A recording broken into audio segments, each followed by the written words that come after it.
Okay. Check, check, 1, 2. I'm off mute. You should be looking at the Shaw window. Yes. Okay, beautiful. Welcome, everybody, to the History of Propaganda. We're going to get into today the Fabian origins of this reliance on the scientific expert that we're all feeling today. And so we've known that Brandeis establishes through administrative regulation and legislation this industrial democracy, and we've known that it was directly linked to these gentlemen here. Yet in preparation for my new book, we had to do some deeper research and really unveiled some incredible stuff here. So I hope you're ready. Hope everything is good on your end. You got a pencil, paper, open mind, ready to learn. If you're familiar with all of this, we're just going to give a quick background on the Fabian Society for those that aren't familiar, because this is very important to understand our own history here in the West, in North America. So you can see that there's three gentlemen here. On the left, you've got Edward RPs. In the middle, in the red, you've got Sidney Webb. And then on the right, you've got George Bernard Shaw, the famous playwright. And Webb and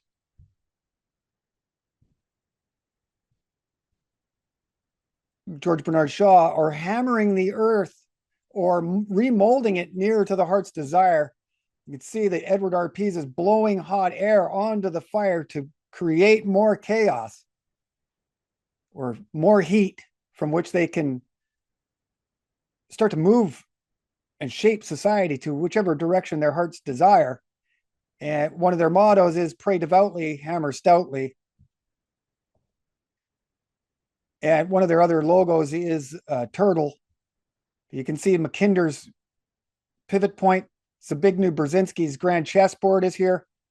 And, you know, all of the wars essentially of the 20th century are all around here, this specific geographical continent of Eurasia.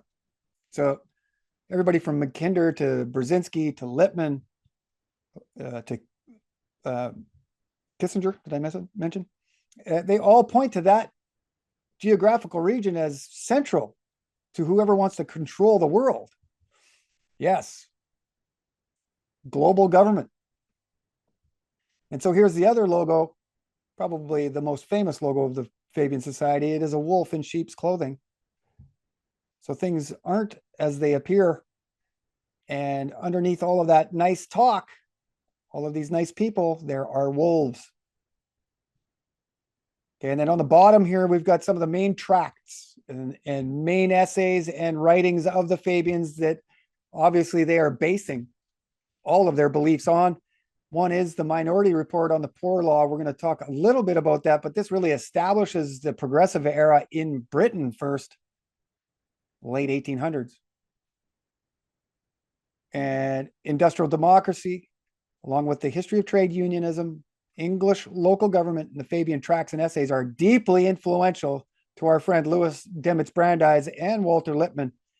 And it is them that really translate all of this into the United States. With the Fabians as a guiding hand, as we will show, here's one of the main characters here depicted reading H.G. Wells's New World for Old. And here's H.G. Wells here depicted at the end of the line. H.G. Wells had a famous falling out with the Fabians, as does Graham Wallas in our story today, one of the other founders of the Fabian Society. So this is really the primary influence of our society right now is this sort of interaction and play between two factions of socialism. On one side, you've got the radical, reactionary, Marxist socialism, and these guys are out in the streets now, tearing down borders. And that is exactly what Marx called for, a borderless universal world. And then on the other side, you've got this ethical group of nice people administering law through regulation, legislation. Okay, so this is a classic example of while one hand is distracting you, be careful of what the other hand is doing. And it is the two hands of socialism. One's the ethical, more respectable or recognized form of socialism, the one that is coming into the United States. And then the radical faction has helped establish through the chaos and heat that it creates. So you can see this is all depicted in the Shaw window. Okay, so we're going to show you some pictures of Sidney Webb, Beatrice Webb, Graham Wallace, all of these guys. We start to make links and show you that socialism entered the United States before the turn of the century, really. And it's at the first 20 years of the 20th century through these American progressives that it's really established, finally, really through the New Deal. Okay. And I invite you, you can go find this window on the internet and they'll give a far more descriptive analysis of all of these people down here. The creator of this particular stained window, I think, is right here, but I'm not expert on all of the names. I'm definitely well researched in the area, but today we're not going to get super deep into those characters. These are the guys we really want to talk about. These two that are praying devoutly, hammering stoutly to their heart's desire. We want to know why. Is it these men's hearts that are creating our modern day social contract? So John Stuart Mill's on Liberty calls for one party of order and stability and one party of change and progress. And from the chaos and the heat that they create, they would establish the world that they want. So a picture tells you 1,000 words. Well, that's worth about 1,000,000. Here you are being hammered stoutly by this slow, gradual war of attrition rather than radical change up in your face.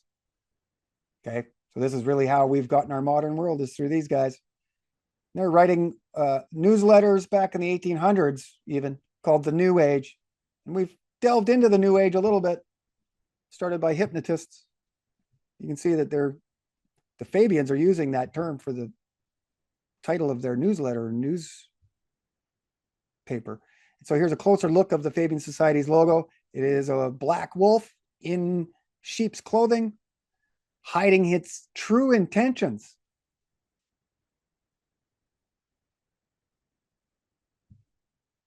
Here's a picture of Sidney and Beatrice Webb, along with George Bernard Shaw here,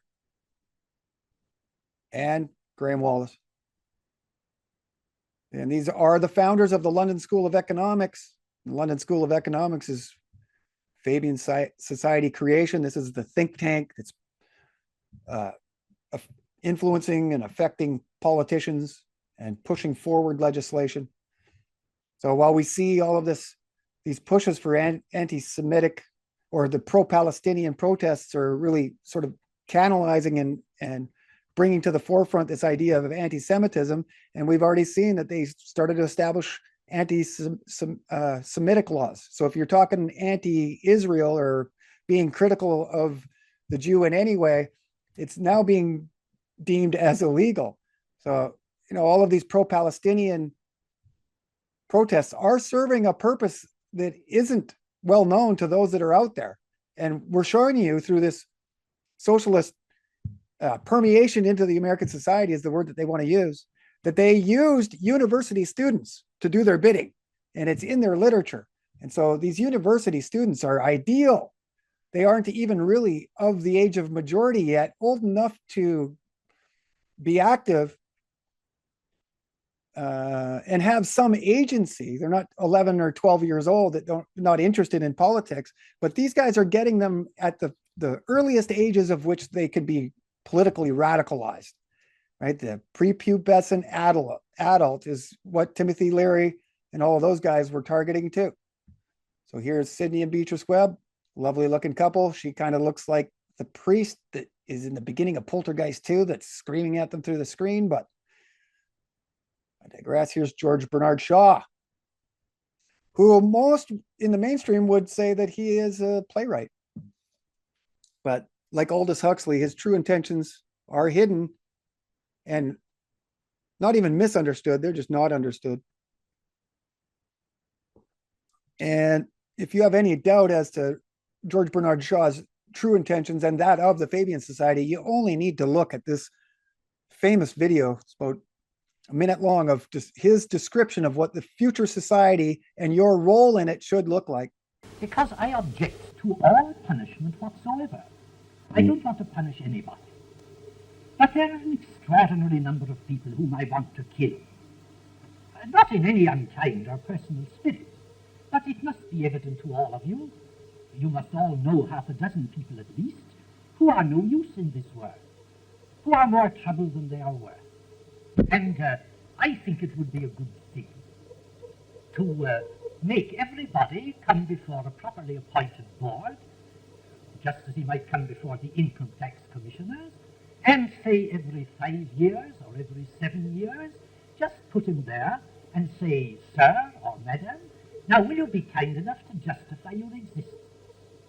If you can't justify your existence, if you're not pulling your weight in the social vote, if you're not producing as much as you consume, or perhaps a little more, then clearly we cannot use the big organization of our society for the purpose of keeping you alive, because your life does not benefit us, and it can't be of very much use to you. Okay, so he's stating there that in his future world, everybody's going to be put up in front of a tribunal or a board and justify their existence. And so if you can't, then you are no use to the state and you should be eliminated. And they look to the millions of useless eaters. So George Bernard Shaw, he's editing the manifesto by the Fabian Society. So he's no fringe member. He is a founding member. And so inside that book, what are they talking about? And we must lay the foundations of international socialism as we are laying the foundation of national socialism. So if we go back to the previous program that we did on the rise of internationalism, this long road to the United Nations, you can see that internationalism and socialism, figures like Marx are directly connected to internationalism. So it's a misunderstanding of things. And so what we're going to show you here today is how National Socialism comes into the United States through, first of all, Boston, and they establish municipal law, and then they establish statewide and national law, and then they use these models as their League of Nations, eventually the United Nations, as their model. They just scale up until they've gone global, and we'll show you how this is not even debatable. Here's Graham Wallace. He goes to Harvard and starts teaching. He's the author of The Great Society. And in this book, he dedicates it to Walter Lippmann. And here's the preface from that book, in which Graham Wallace states that it is established from his lecture that he had in 1910 called Government 31, basically off of Human Nature and Politics in 1908. And recommends Preface to Politics by Walter Lippmann. So he dedicates this book, The Great Society, to Walter Lippmann. It's got the London School of Economics watermark there to show that that's where it's being written. We know that Graham Wallace is a founder. Here we are showing that he is dedicating his most well-known book to an American progressive who we've shown is the father of modern journalism, the first founding member of the Council on Foreign Relations, and a primary author of the United Nations. Internationalism. Okay, so here is a picture of Lippmann with Wallace. So you can see the age difference here. Lippmann is much younger, so it's more of a mentor-protege. And then on the right-hand side, we have House of Truth resident, devoted Marxist, known Zionist, chairman of the British Labour Party, professor at the London School of Economics and Harvard, an executive member of the Fabian Society, Harold Lasky. Lasky and Lippmann know each other well, as does Lippmann and Wallace. Okay. The woman in the middle is unidentified. I'm not sure who that is, if anybody can help me. Picture of a young Walter Lippmann, probably a little after this time. So that's probably taken 1910 to 1915, somewhere in there. Here he is at nearing the end of his career, thanking God that nobody caught on to their scheme. He's the author of Today and Tomorrow, one of the longest syndicated columns in American journalist history. He's also the subject of Walter Lippmann and the American Century by Ronald Steele, who is the official Lippmann biographer. And so we're going to take some quotes out of here, just so it's not always me telling you things. We're going to pull these documents right out. And to me, this is a primary source material in many ways. I know it's secondary, but Ronald Steele was given unfettered access, as they say, to all of Walter Lippmann's papers, and met with Walter Lippmann many times in the final years of his life. The book was published after Lippmann had died. And Ronald Steele states that he was relieved by that because there was many things in this book that he wasn't sure how Lippmann was going to react when it was published. And so as an apostle of socialism, Lippmann was excited to discover that Graham Wallas, one of the original Fabians, would be at Harvard in the spring of 1910 to teach a seminar in politics. This is Government 31.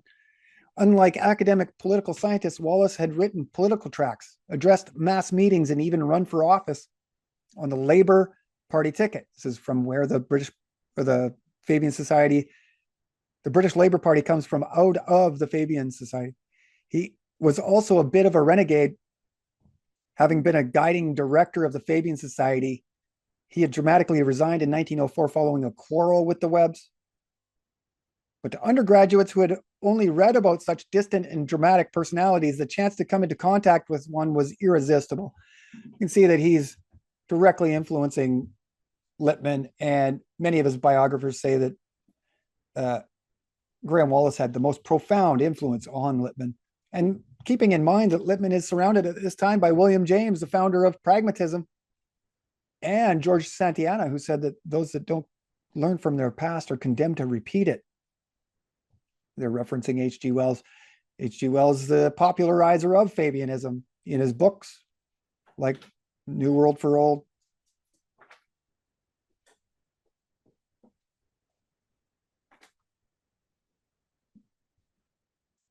Okay, we can see here in 1909, he had been a registered member of the Fabian Society, carrying his card and paying his £1 annual dues.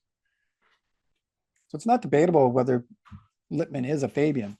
He is most certainly a Fabian Society member. He's one of the key guys because he's also a Rhodes Roundtable member and an American progressive.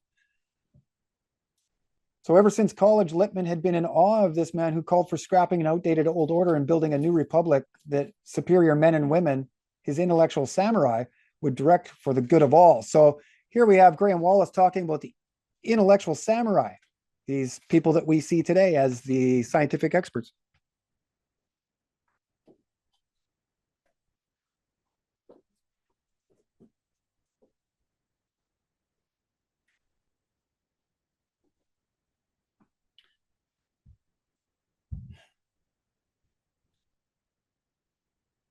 So they knew what they wanted, which was to have the nicest people, another version of Wells's social engineers, run society on sound principles. So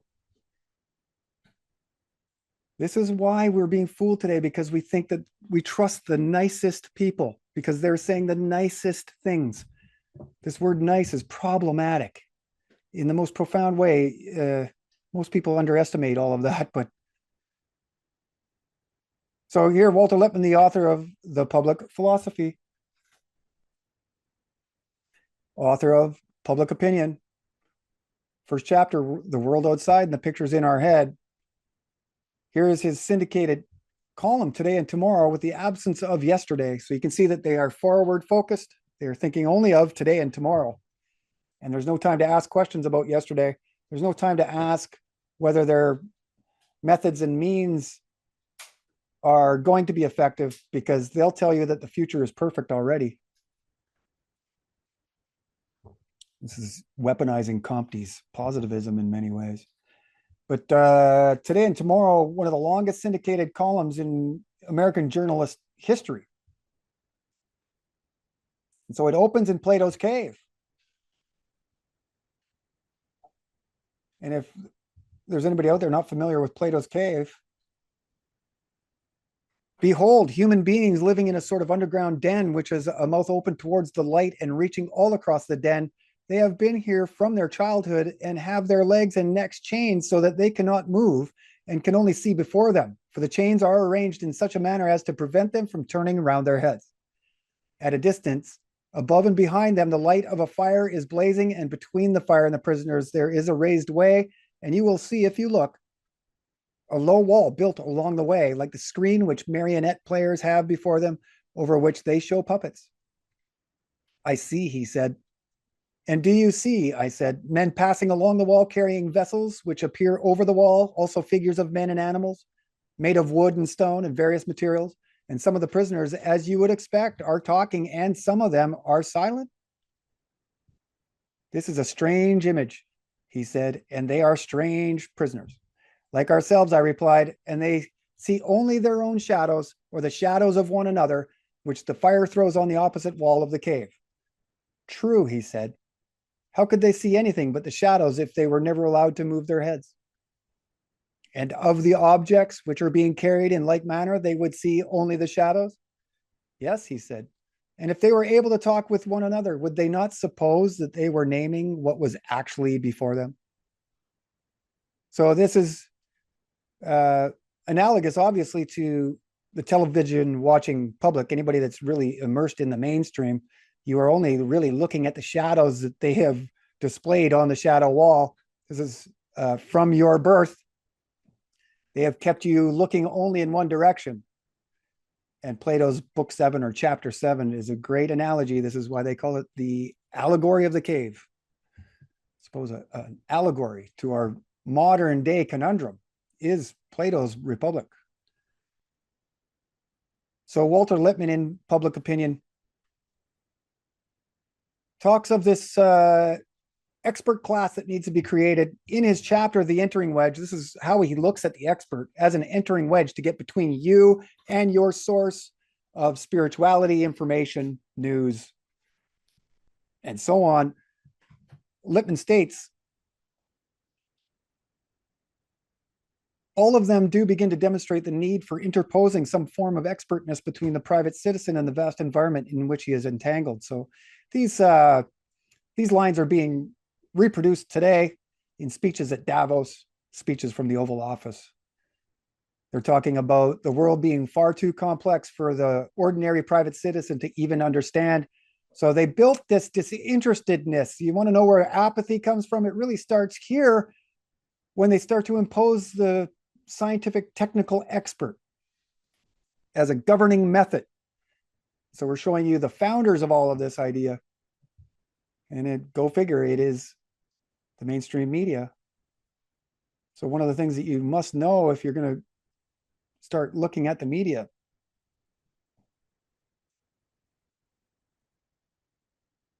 is that the news and the truth aren't the same thing. And he states that in here.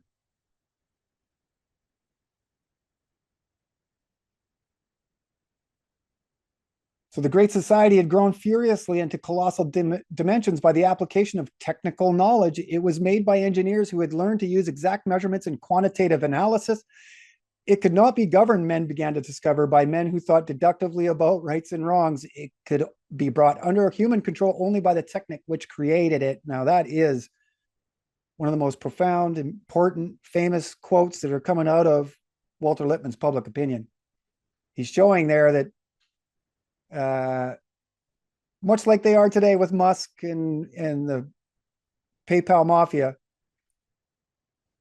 that people that think deductively, step by step, logically, rationally, about rights and wrongs, this is really the proper way that we're supposed to be looking at it, weren't going to be able to fix what these techniques had created. So we are sitting in a world of mess largely because of the technate or the technic. And we see now with the rise of the technocracy that it's going to be the technic, the man that actually started it all and created it all, is going to be the one lifted to be the authority to get us out. And so this is why this history is so important, because we're about to repeat history, condemning the rest of us through our ignorances and our disinterestedness, the manufacture of consent through our stereotypes.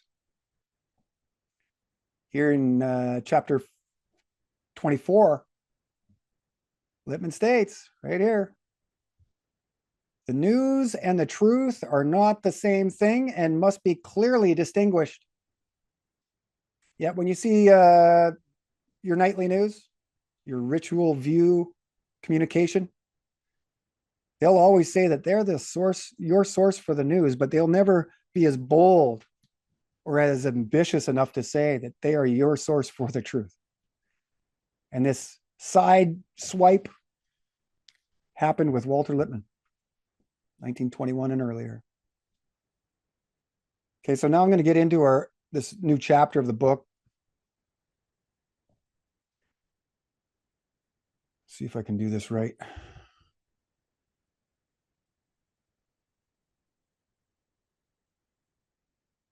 I can minimize that. We'll bring up my article. This is really the first chapter now of the new book. We'll start to get into it. Exactly how all this happened. I can't get behind my little thing here, so just give me a moment. Things you can't see going on behind me. Gotta wait for this thing to change.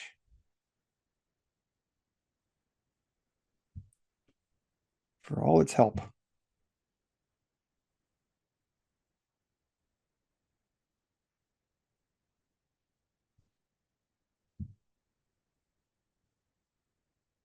Okay, so we're going to get into really the first chapter of the new book that's coming out. We're about halfway through. I've bared down for the last couple of weeks and tried to push this book to completion. I'm going to need another couple of weeks, but we are moving along pretty good. I've got about 5 or 6 of these chapters into final edit, and within the next week I'll have everything into final edit. And then it's about creating indexes, footnotes, establishing a prologue, epilogue, and all of those are basically written. They just need to be drafted. So we're getting close to the book. I'm going to take another 2 weeks here and see how much I can get done. And so as we are completing chapters, I'm kind of just going through them here. This is the latest research. So it'll be a little different than some of the earlier stuff because we've gone deeper. We've had to actually establish a few things before I put it in the book form. And so through that research, we've uncovered this whole Fabian nexus between Brandeis, the American progressives, and these early Fabians. And so you can see one of these early Fabians on the left. At least if I've done it right, it should. Where are we? No, we were still looking at Brandeis. How do I do that?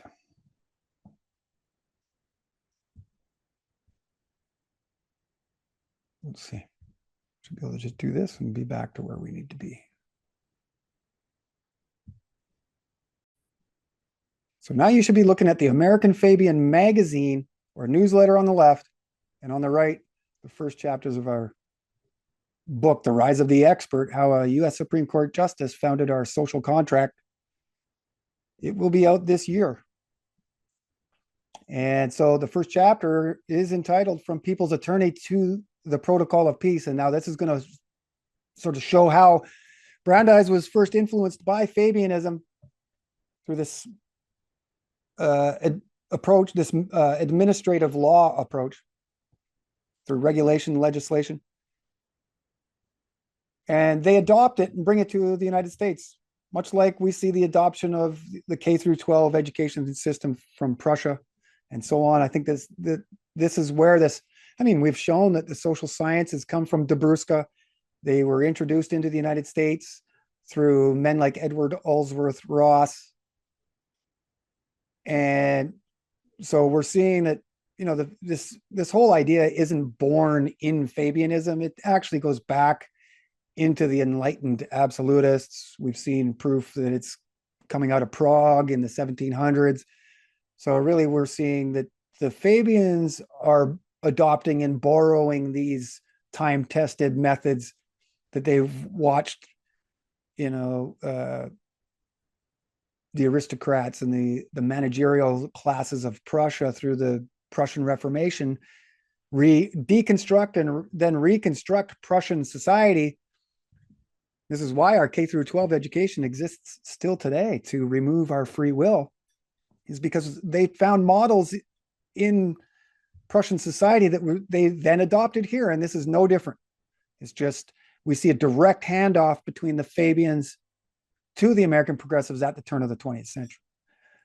So by the late 19th century, Louis Brandeis was in his early 40s and focused on national labor problems.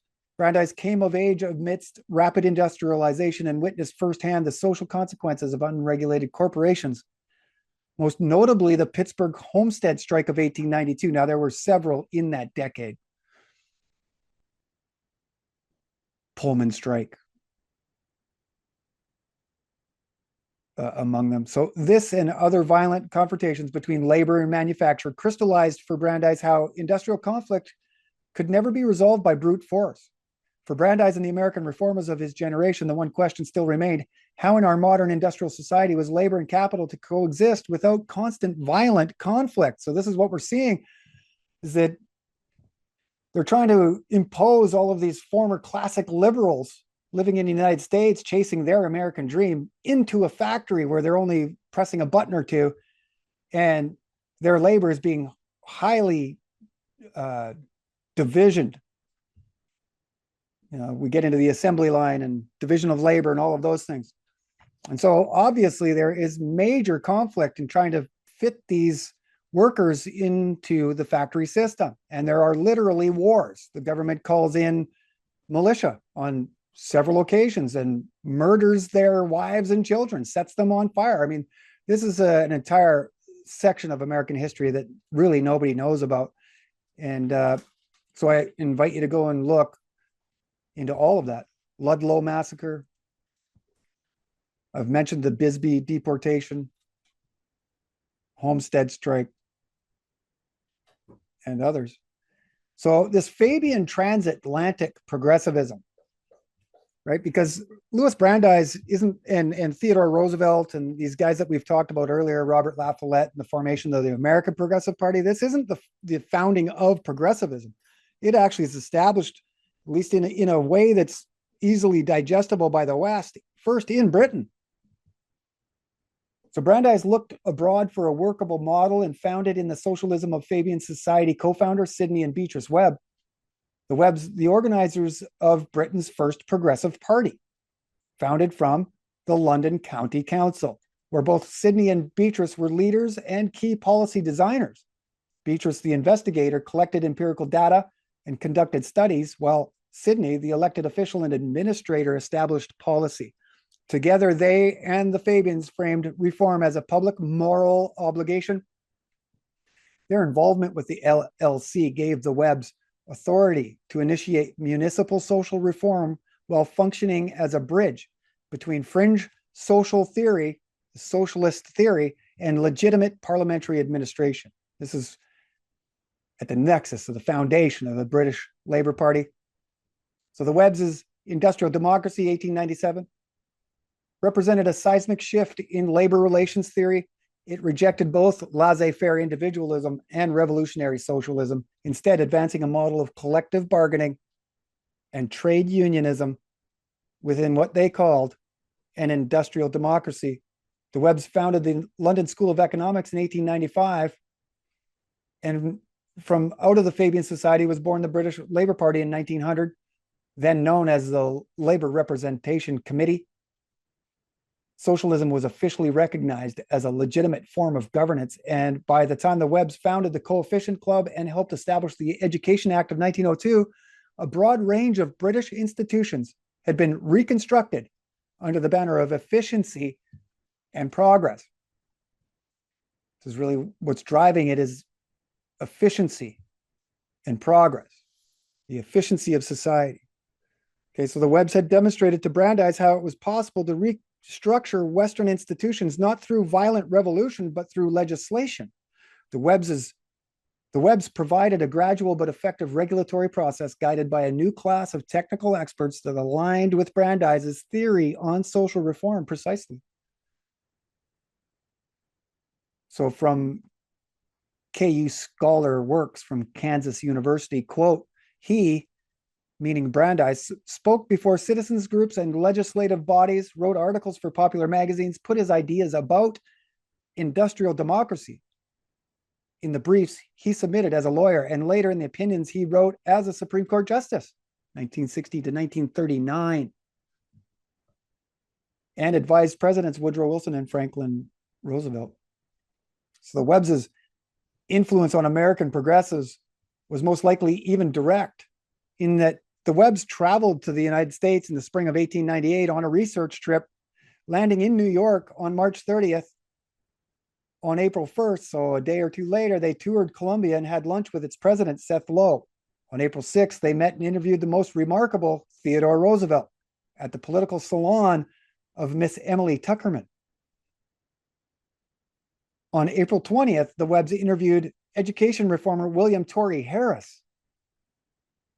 Now, he's famous for stating that they were trying to create a society where everybody walked on prescribed paths, and they were looking for automatons. Now, that's William Torrey Harris. He's one of the founders of our education system, directly influenced by Prussia, Johann Gottlieb Fichte, Humboldt.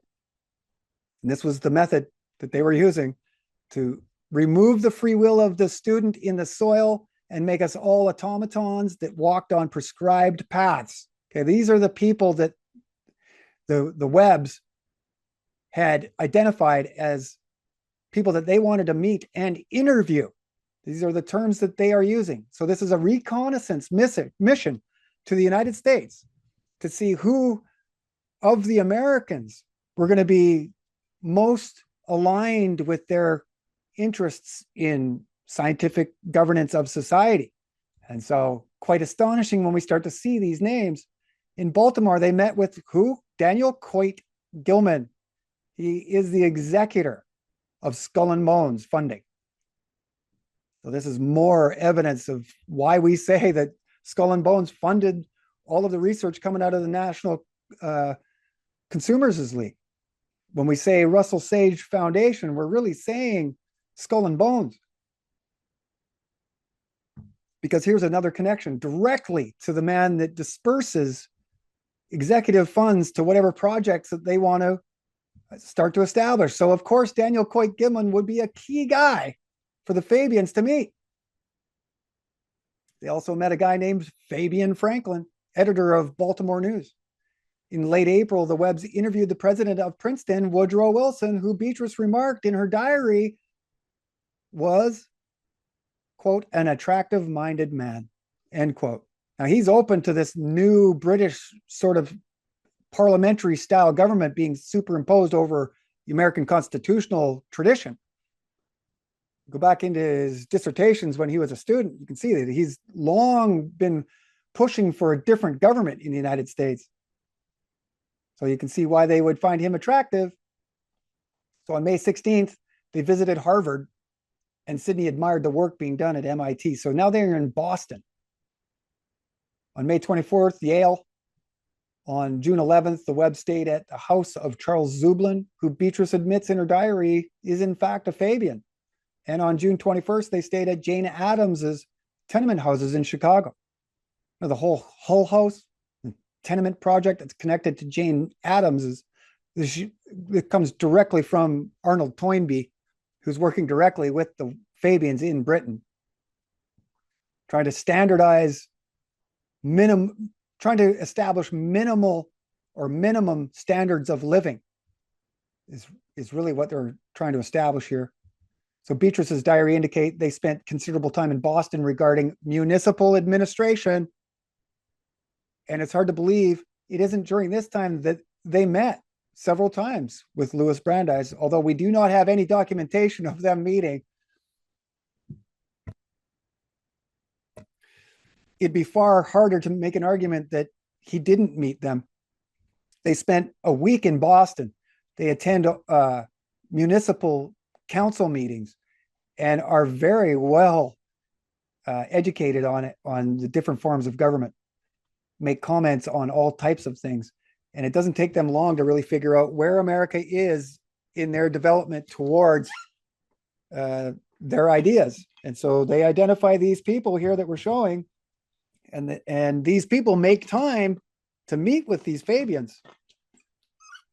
So there's a level of complicity here. It's undeniable. So now we're going to get into how this was actually founded through institutions in the United States. And the first one to land here really under the name of the Fabians is the American Fabian League. We can see on the magazine cover to the left, that's William Morris. He's one of the more important Fabians. I'm not sure if he's considered a founder, but he's one of the most important ones. So immediately preceding the Webbs' American visit,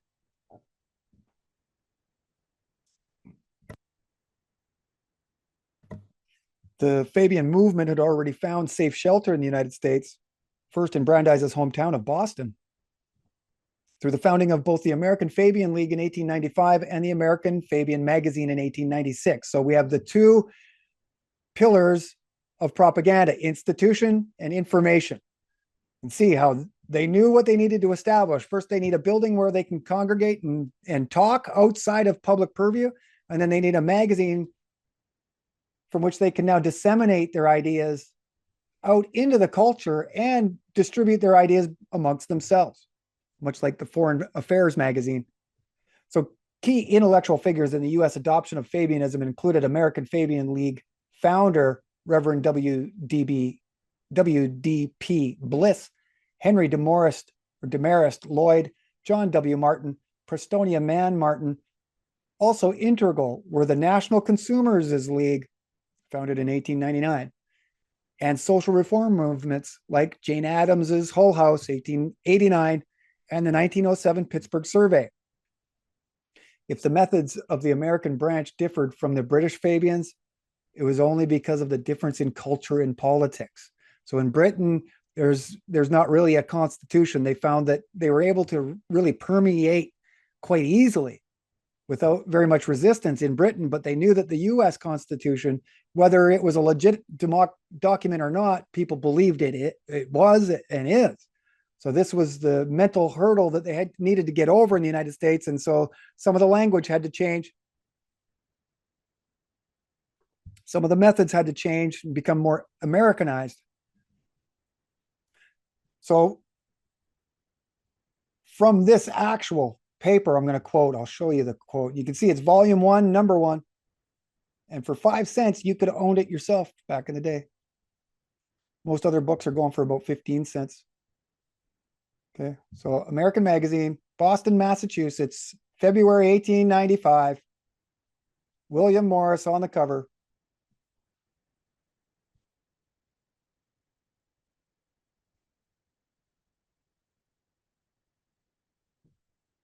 This is actually going to work. Okay. And what do they say in page 6 about the differences in government between the United States and Britain? We call our paper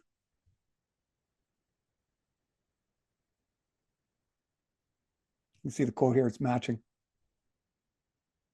So we call our paper the American Fabian because our politics must in a measure differ from those of the English Fabians. England and America are alike in some things. In some things, they are utterly unlike. England's constitution readily admits of constant, although gradual modification. Our American constitution does not readily admit of such change. England can thus move into socialism almost imperceptibly. Our constitution, being largely individualistic, meaning classic liberal, must be changed to admit of socialism, and each change necessitates a political crisis. This means the raising of new great issues. Okay, so they're using crises to help further establish the idea of socialism. capitalist crises. So this is leading up to the Great Depression. This is right before major bank collapse, I believe in 1907. So they're using these crises to push socialism.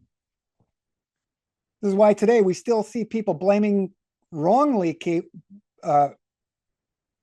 It's largely why we see today people largely blaming capitalism when it's really these men here that monopolized it, just totally exploited it, removed competition. You can see that they're all socialists. Okay. So that's the American Fabian magazine.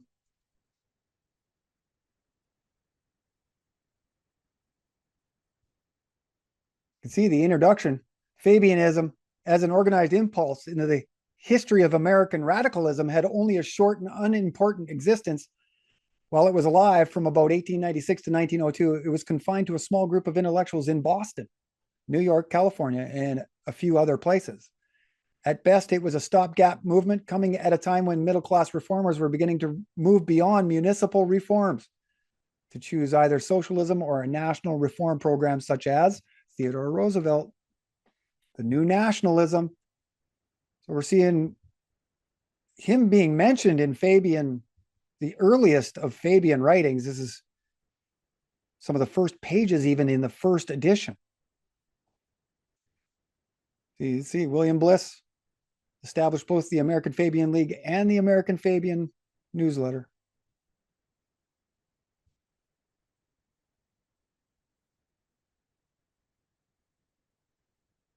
And again, you can find this online pretty easy. I think this is in Haiti Trust or Hathi Trust. Just put in the American Fabian, put archives, and it should come up. This is volume 1, number 8. So here's the 8th edition, 1895 in October. Okay. See if I can bring something else up now, and we'll read about the Intercollegiate Socialist Society. It can be tricky. I want that to go away because I can't actually do anything until that is gone. I don't know what else to do about it. How do we make that go away? When I press the toolbar, there we go. It's supposed to superimpose itself over, but it can be a little sticky. So what am I looking for now? And I got to be careful.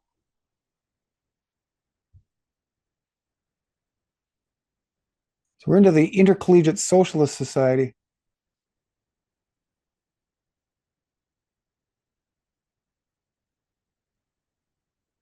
Okay, and so what we're seeing is the Fabian Society in 1905, the American Fabian League, actually then becomes the Intercollegiate Socialist Society, of which Walter Lippmann is a founder.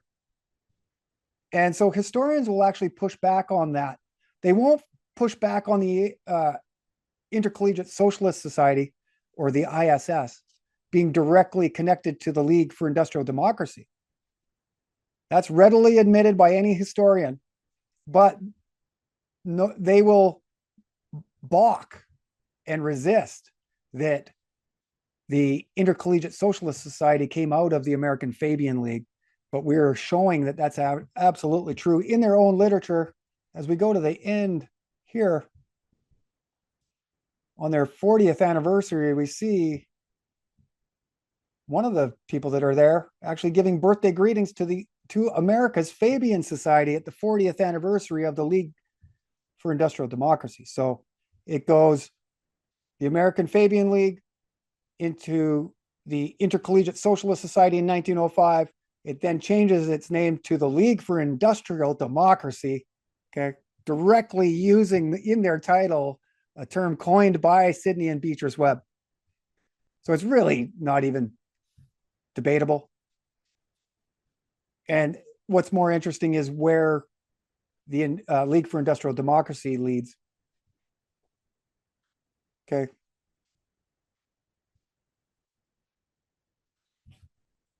So the Intercollegiate Socialist Society, Walter Lippmann was not only a founder of the Intercollegiate Socialist Society, he served on its executive committee and in 1908 organized the Harvard Socialist Club because of his staunch belief in Fabian incremental expertism. Okay, because of his interest in Fabianism, he establishes a socialist social club at Harvard on campus. Okay, so from Walter Lippmann and the American Century, page 23, quote, in search of reform without revolution, he, Lippmann, found what he wanted in the British Fabians, organized in the 1880s by Sidney and Beatrice Webb. Okay, so Lippmann's official biographer has no problem admitting that. Now we get into Graham Wallas, who's one of these founders of the Fabian Society, one of the main founders of LSE, London School of Economics. He's co-founder, along with Sidney and Beatrice Webb. And like we said, he's probably Lippmann's biggest influence in his entire life. It's during the formative years of the ISS and Harvard Socialist Club that Wallas enters the American intellectual scene as a visiting lecturer at Harvard. So there's Lippmann at Harvard in his post-grad year 1910, after becoming a Fabian Society member in 1909 and establishing the Harvard chapter of this Intercollegiate Socialist Society. He's having tea with William James on Thursdays and working directly with George Santayana the rest of the week. But in the meantime, he's filling his days establishing socialism in America through his relationship with Graham Wallas. Wild. So Wallas teaching at least 2 seminars in 1910, one entitled Government 31, of which Lippmann attended. Wallas's book, Human Nature and Politics, 1908, described the psychological underpinnings of political behavior, and his The Great Society in 1914 elaborates on how to best apply those psychological insights into governance. So his one book in 1908 is sort of the social science research collection of information, establishing what the issue is. And then he writes in 1914 how they are going to apply that science and the findings. So that is Norbert Wiener's feedback loop. This is social science towards a better living, better organized, more efficient society. So Lippmann, the future political philosopher, became a central institutional vessel between campus socialism, Fabian-influenced reform, and the emerging progressive administrative state. Page 24, Walter Lippmann and the American Century. So now into the League for Industrial Democracy. In 1921, the Intercollegiate Socialist Society once again changed their name to the more American-friendly and more Fabian-aligned League for Industrial Democracy. Now, why are they changing their names? Well, they're facing a lot of backlash. As a socialist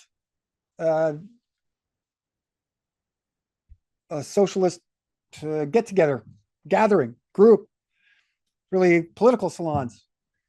Socialist political salons on American university campuses did not go over well at the time. And so they had to change their names and take the word socialist out, much like they had to take it out from the Inter-Allied Labor and Socialist conferences. So their motto, quote, education for a new social order based on production for public use and not for private profit, end quote. Here an interesting list that includes members of the Triple Alliance, Stuart Chase and Steinmetz. It's here in the League for Industrial Democracy we see the convergence of early 20th century progressives with Howard Scott and the technocracy movement. So the League for Industrial Democracy once again changed its name in 1933 to the Students' League for Industrial Democracy, otherwise known as SLID. So they go from LID, League for Industrial Democracy, to SLID. This merged with the more radical National Student League to create the American Student Union. In the 1960s, SLID changed its name to Students for a Democratic Society and was one of the leading activist organizations of the 1960s counterculture movement. And in 2006, a new Student for a Democratic Society was founded, strongly progressive and anti-war, anti-racist, anti-sexist, anti-homophobic, anti-transphobia, anti-police brutality, and anti-authoritarian, harkening back to the more Marxist doctrines of change through violence, through radicalism, through getting in the streets and striking. This is the more radical form of socialism. And what does Marx want ultimately? But the removal of all borders. So that should land profoundly when you look at what's going on in Minneapolis. And who's behind those? But the Freedom Road Socialist Organization, FRSO, helped establish the new SDS, and today is leading university students in pro-Palestinian protests on university campuses, anti-ICE protests in the street of Minneapolis, and anti-fascist activism around the nation. The FRSO is headquartered in Minneapolis. Now, some people might have issues with that, but I can draw a line. It may not be a straight line, but it's pretty straight and direct. It would be harder to make an argument that they weren't connected than they are. Okay, so there is a direct line that I am showing you right now, going from American Fabianism all the way to our radical activism that's going on where? The side of the left. What are they? They are deeply mediated inside of Walter Lippmann's pseudo environment because they are inside Plato's cave watching the shadows being given to them. Same with anybody that's watching or looking into the Epstein files. These are all tools that the state has used for centuries to distract you from what I'm showing you right now. So if you're here and you're watching and you've gotten this far, I appreciate it. Great job, because you're actually showing some ability to stay out of the distraction. Staying out of the spectacle is critical now because your attention is key. As long as they have your attention, you're captivated, you're spellbound, and we're not going anywhere. As long as you're here and you're learning this history, we are now formulating an argument that they can never, ever overcome. This is truth with a capital T. We're using the source materials from their mouths. So it's going to be very hard to deconstruct my arguments here. It's going to be very hard to deconstruct the reality of this history once you see it. And so we're hoping that this goes viral one day soon, because this is how we change minds. This is how society evolves over time, is the introduction of ideas. And so we're banking on it resonating with the human being in a way that is going to finally liberate and invigorate activity. You know, not like the misoriented action that we're seeing around America right now, largely off on a tangent, thanks to Walter Lippmann. So anyways, the 1907 Pittsburgh survey is another key aspect to this. You're going to see the same milieu, coterie of people running the Pittsburgh survey as you do the National Consumers League. So the Pittsburgh survey put the early 20th century Pittsburgh district under a microscope and presented a detailed report on its structure and imperfections, the first major American sociological study of its kind. It served as a model for later work and had a major impact on its time. So this is really what sent me off on a tangent. As soon as I saw them state that it was the first sociological study of its kind, I had to verify whether or not Brandeis had any influence there, because Brandeis is the founder of sociological jurisprudence. And up until now, we figured that, you know, the American progressives were the ones that were adopting it from Prussian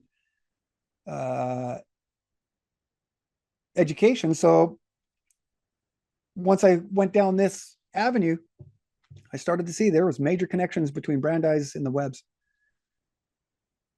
And so from the Pittsburgh survey, volume 5, page 513, one of those key members, Mrs. Butler, she's fulfilling the role of Beatrice Webb in the collection of information. Miss Butler, or quote, Miss Butler's findings as to women's work have been quoted in the remarkable series of briefs prepared by Louis D. Brandeis and Josephine Goldmark in the test cases on which has hung the constitutionality of labor legislation limiting the hours of women's work. So he's talking directly to referencing directly the Mueller versus Oregon case in 1908. of which we've gone through. Josephine Goldmark, Florence Kelly, and about 10 other members of the NCL start gathering information at Columbia University.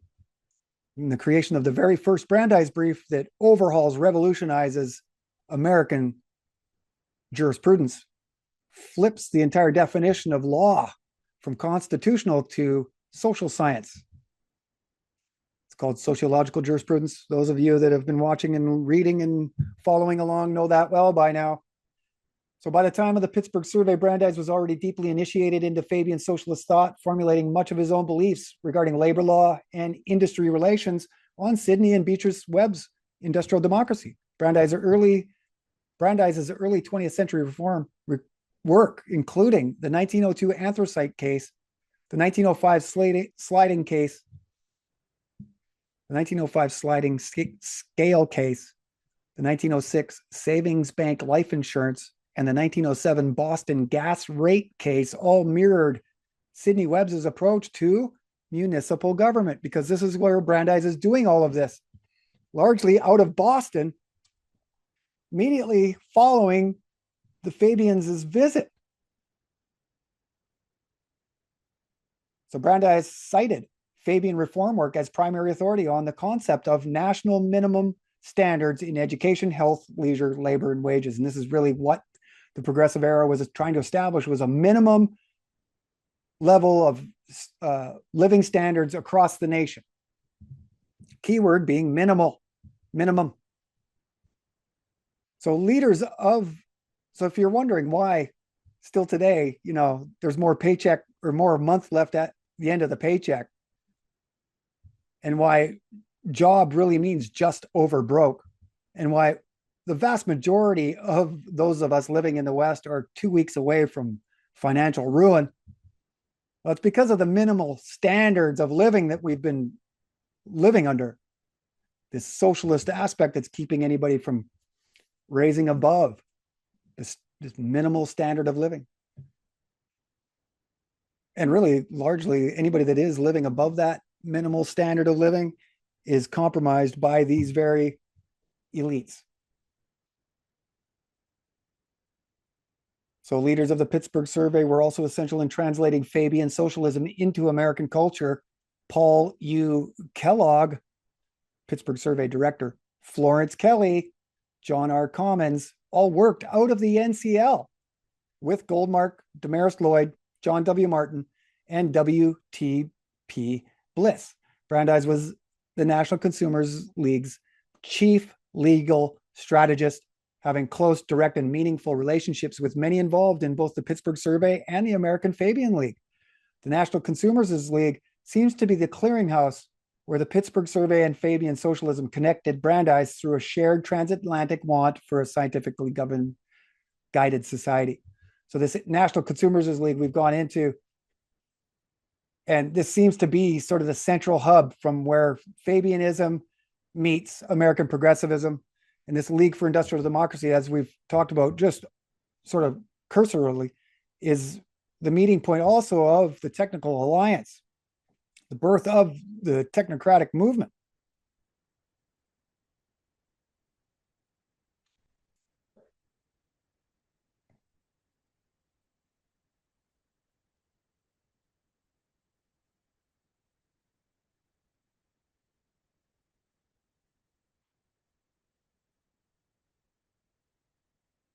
Okay, so I'll flip through some of these. This is from Brandeis, Beyond Progressivism. He described the protocol system as a large step towards industrial democracy, but of course, only a step. So he's discussing the protocol of peace, which is going to be the conclusion of the story. This is where they establish national minimal standards of labor law and introduce the union as the most effective conduit or vessel. See, and that commented Brandeis proudly, quote, shows what industrial democracy can do, end quote. Brandeis went on to read the consumers' cooperative movement and the decay of capitalist civilizations by Potter, who is actually Beatrice Webb before she married Sidney. That's her maiden name, and recommended them and their ideas to his economist daughter, Elizabeth, and to his protege, Felix Frankfurter. So there's Brandeis passing on industrial democracy to his daughter and his protege.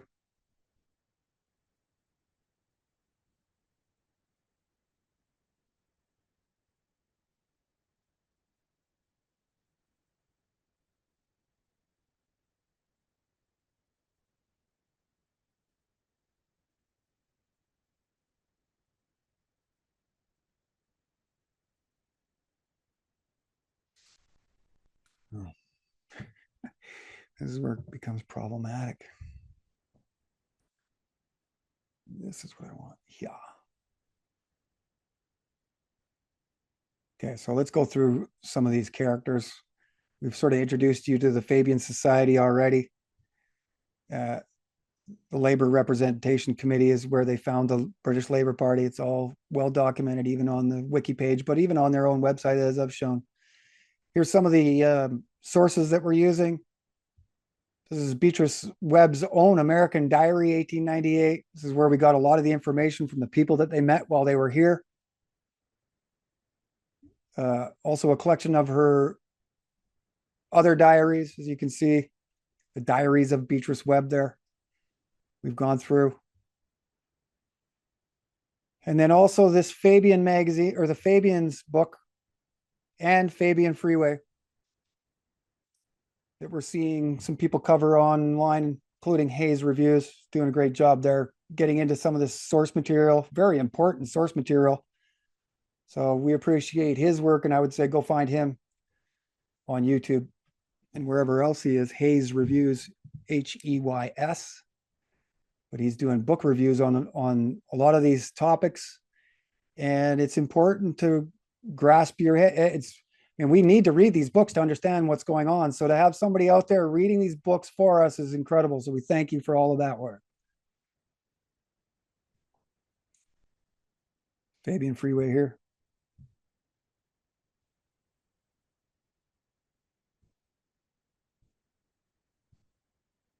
This is online, as you can see.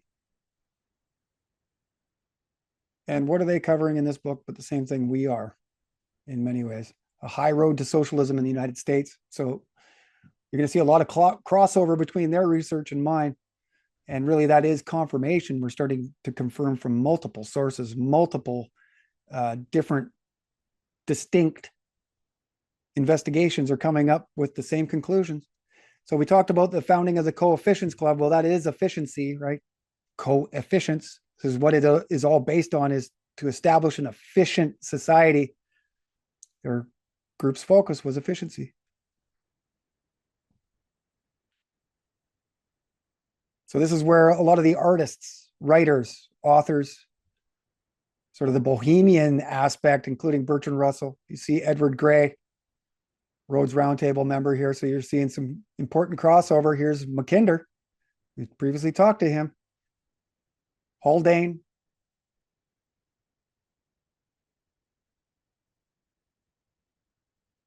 Okay.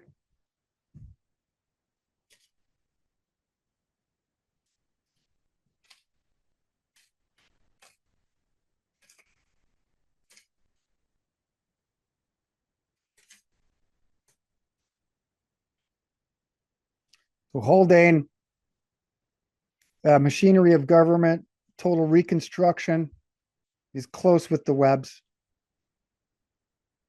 Mackinder, we've mentioned already, he's the real popularizer of Russia as the pivot point. And Milner Rhodes Roundtable. Leo Amory is a Freemason Balfour Declaration participant. You see Bertrand Russell, Sir Edward Grey, H.G. Wells. Okay, so there's same memberships in their sort of dining clubs, more secretive society as there is in the Fabian Society. There's the Intercollegiate Socialist Society. And so they're mentioning here Upton Sinclair. It's difficult to get a man to understand something when his salary depends on him not understanding it. He's one of the founders. We can see here Jack London, Clarence Darrow, Walter Lippmann, named as founders. And one thing I want to show in this Fabian Society here is they're noted as progressives. The progressive flag there. Maybe you see purple flags, that is progressivism. Okay, and they talk about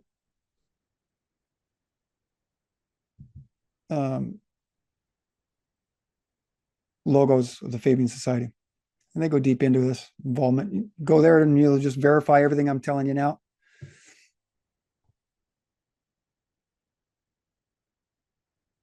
Okay, one of the guys that Walter Lippmann graduates with in 1910 is John Reed. He's a famous socialist, Marxist, journalist. He's living at the House of Truth. So this Stuart Chase, interesting character, influenced by Fabian socialism, it states there. He is in this group within the League for Industrial Democracy. We can go into the paperwork. I'll show you where his name is listed in the official documents. It's a modern American liberal. So what does that mean? He's a radical progressive. They'll call it social democracy or liberal democracy or even progressive liberalism. And you can see it's associated with progressivism. And so the most interesting thing about this guy is he's the author of the New Deal. And he is, in 1921, joining the Technical Alliance, which later becomes the Technocracy Incorporated, part of Technocracy movement. Chase also worked with the Labor Bureau, an organization that provided services for labor unions and cooperatives. So you can see that they're all hovering around labor as the most important group of people to get influence on, because everybody has to work. So it's a comprehensive collection of everybody. It's why Super Bowl commercials cost so much, because the most eyeballs are on the television at that time. So we're seeing incredible history here that I haven't seen anybody actually unveil. That the Technical Alliance, I've long stated that this technocracy obviously comes out of the progressive era because of their allegiances to efficiency and the principles of scientific management. Doge, Musk, it's the Department of Governmental Efficiency. Fabians are all about efficiency.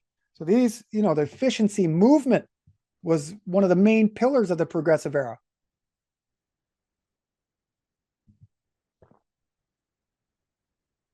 So he's the author of the New Deal, this guy. So that is where our research is. And anybody that wants to start to investigate Stuart Chase and his involvement with FDR's brain trust, this is critical work, because Brandeis is really directing FDR's brain trust at this time. You can see he's states here in 1932, Chase wrote a New Deal, which became identified with the economic programs of American President Franklin Roosevelt. And he also wrote a cover story in the New Republic. Okay, so Walter Lippmann founds the New Republic with all of these guys from the House of Truth. A New Deal for America. From one of the earliest of the technocracy movement. So they'd be in here rubbing shoulders with Brandeis, Lippmann, Upton Sinclair, Clarence Darrow, Morris Hillquit, Walter Weil, all of these profound socialists. So you wonder why the technocracy offers as solutions universal basic income and credit scores. It's because they're socialists. They're scientific socialists. So some of the people that the Fabians met, here's Seth Lowe, just to show you. They aren't just people in pages of old books.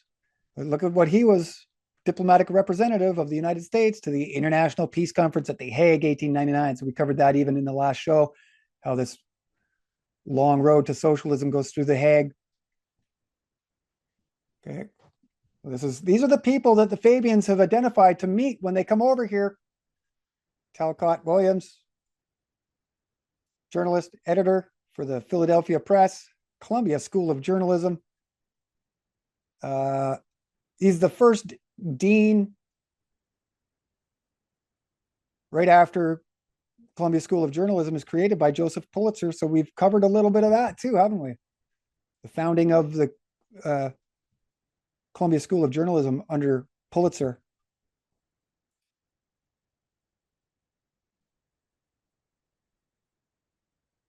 William Torrey Harris wants us all walking as automatons in prescribed paths. I could show you the actual paperwork. He's in St. Louis, major education reformer. And here's the Pittsburgh survey. It's a pioneering sociological study of the city of Pittsburgh, Pennsylvania, United States, funded by the Russell Sage Foundation of New York City. It is widely considered a landmark of the progressive era reform movement. It's a landmark because what it's doing is collecting all kinds of sociological information on the people in the tenements, crunching those numbers, and then applying it into society like Graham Wallace and everybody else is recommending. And so, see if I can pull up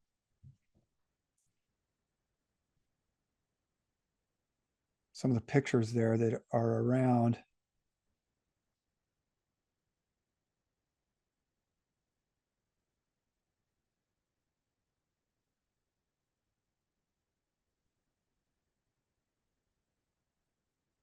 Oh, you little bugger.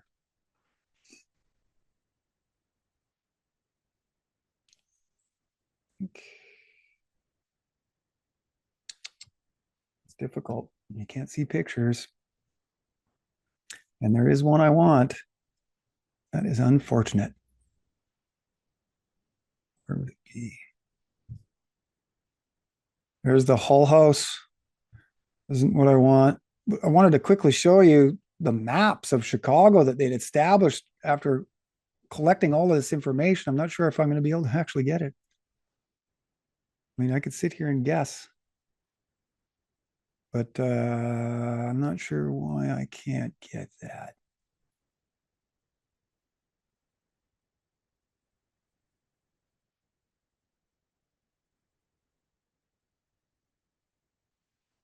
I can actually get it another way, but it's just a little funny. So let's try that because I do want to show you. It's important because we've talked about how they established cities in Brandeis Part 6, Science of Law, Edward Ellsworth Ross, and the maps that we showed how they developed from a small farm to a community, to a village, to a city. This is what I want to show you. I'll have to actually just bring this up as a part of its own share. You can see how detailed they are. These are neighborhoods in Chicago. And these are, the colors represent different ethnicities. You can see there, yellow means Bohemian. Yellow lines mean Scandinavian. Turk, Polish, Italian, Swiss. Okay, and they're breaking down the different ethnic groups in each neighborhood. So they're really deeply researching us. And these are sort of the founding moments of surveillance, constant collection of information. You know, it comes out of censuses of the late 1600s, 1700s even. But ideally from Prussian, Swedish, enlightened absolutism. As far as I can tell, it comes right out of the Enlightenment. This is one of the methods that they proposed to scientifically manage society was to collect all that information. So this establishes the Hull Houses. This is Jane Addams's work. Okay, so she's kind of a midwife of progressivism. Talk about the fathers of things. These are the mothers. We're going to get into many of them through the National Consumers League.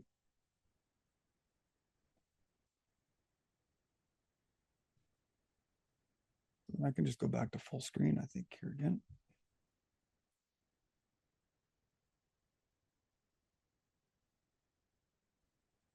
This now. Continue on here.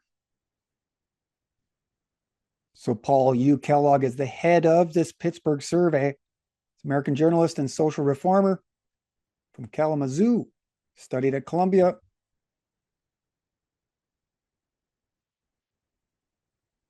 And he is the head of the Survey magazine. So we talk about institutions and information.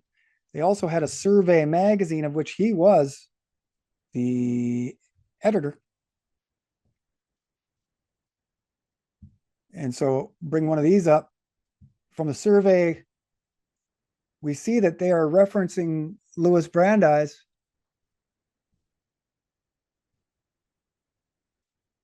Even with a picture. Okay.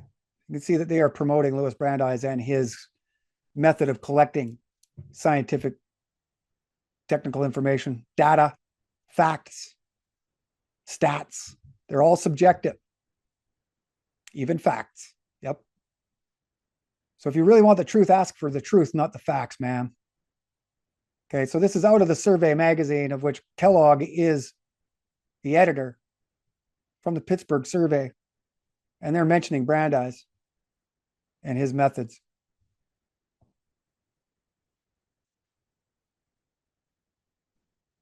Another one.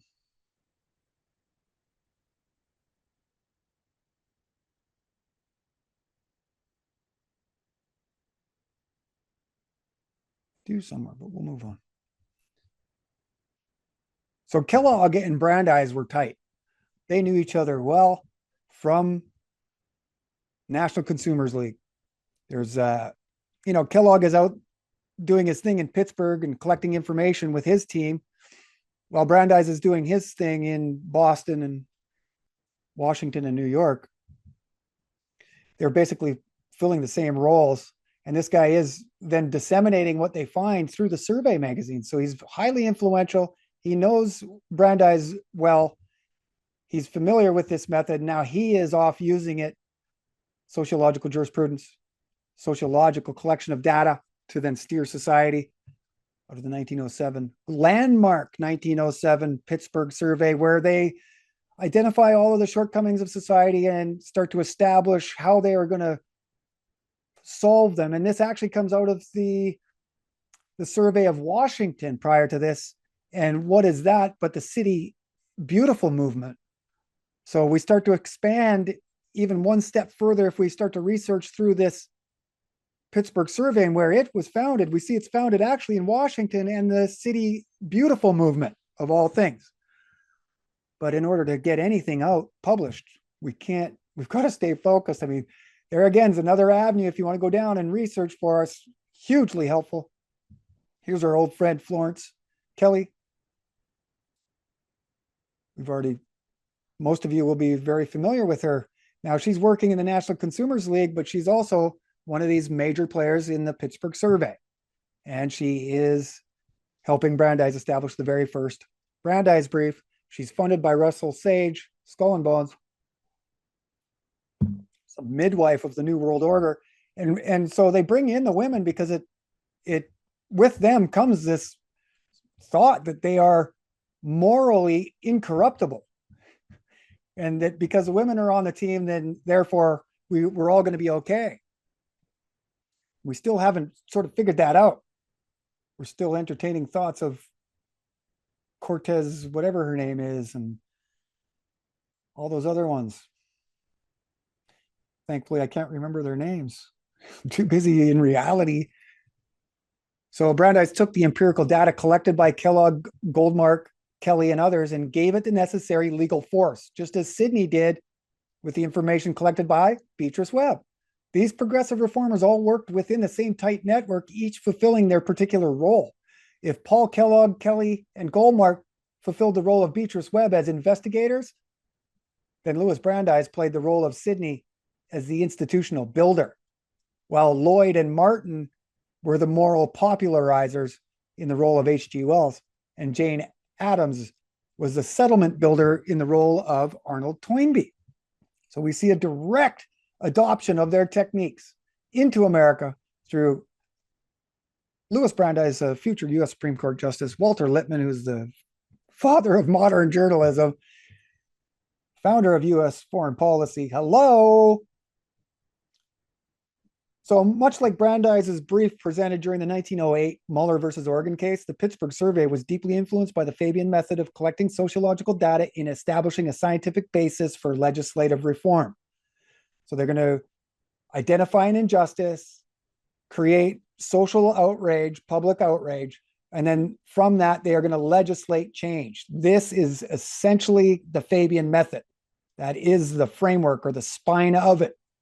So Kellogg was, like Jane Addams, a product of Toynbee's settlement house movement in Britain.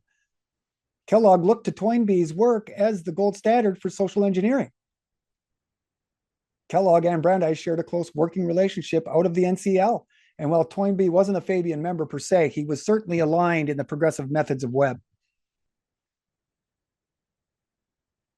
So from Triangle Shirtwaist Fire, The Protocols of Peace and Industrial Democracy in Progressive Era New York by Richard A. Greenwald, quote, collective bargaining, a term and idea the Webbs pioneered, was therefore central to industrial democracy.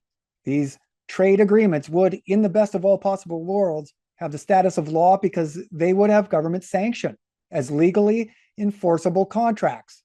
Ultimately, the Webbs believed that unions would bargain directly with the state in industry-wide agreements, thereby ensuring the betterment of society as a whole, end quote. Now, that is pushing aside the courts as investigatory authority into a lot of these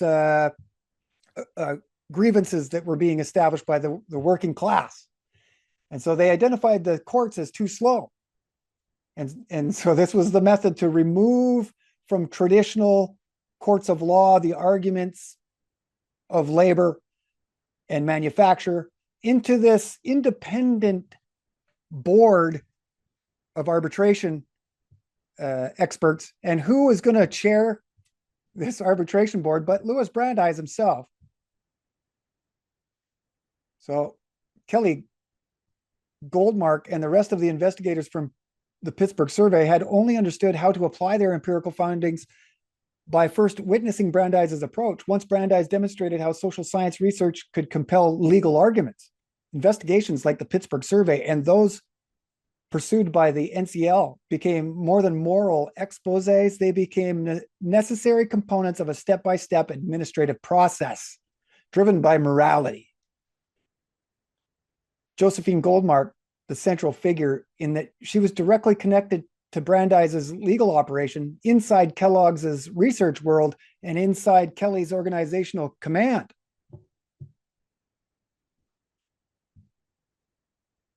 She's collecting information for all three of those groups. She is Louis Brandeis's second cousin / brother-in-law. Her sister marries Louis. They're all second cousins. So although formally distinct, the Pittsburgh survey, the National Consumers League, and Brandeis's legal practice functioned as an integrated network connected by empirical research, flowing through shared personnel and institutions towards a single point of validation. Brandeis's demonstration that social facts could override abstract constitutional reasoning. The survey's investigators understood that their empirical findings could acquire legal and political force only once translated into the evidentiary logic Brandeis had already demonstrated successful in Boston.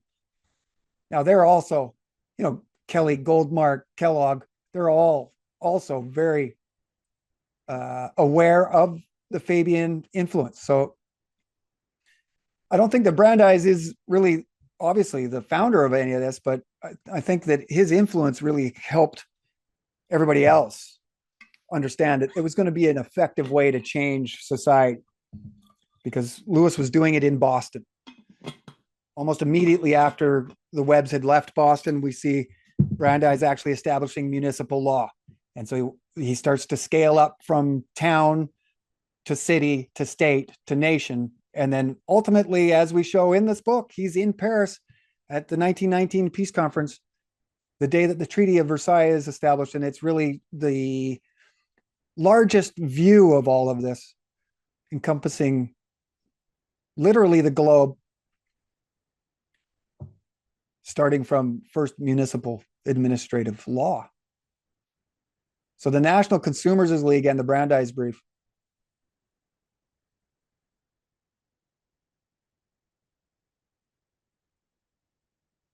It was during Boston gas rate case on May 25th, 1907, Brandeis famously breaks from litigation and declares himself a man of neither the corporation or the state, but a man of the people. Brandeis appearing before the legislature as a citizen, not for a fee, was a radical act that fundamentally shifted the public's perception of what a corporate lawyer could be. So this is where he starts to become a political activist. Here, Brandeis counseling for free, but technically still in the behalf of the city of Boston, setting municipal law. This moment is from where his moniker, the People's Attorney, originates. Brandeis would submit his famous brief less than 8 months later. So he's going from the People's Attorney to the Protocol. He's becoming a nationally known public figure, battling for the people. He's one of these nice people, one of these social engineers that H.G. Wells called. He's lead counsel of the NCL. So he's really in a leadership role of all of these other people that I've mentioned. Once again, we find Brandeis central. So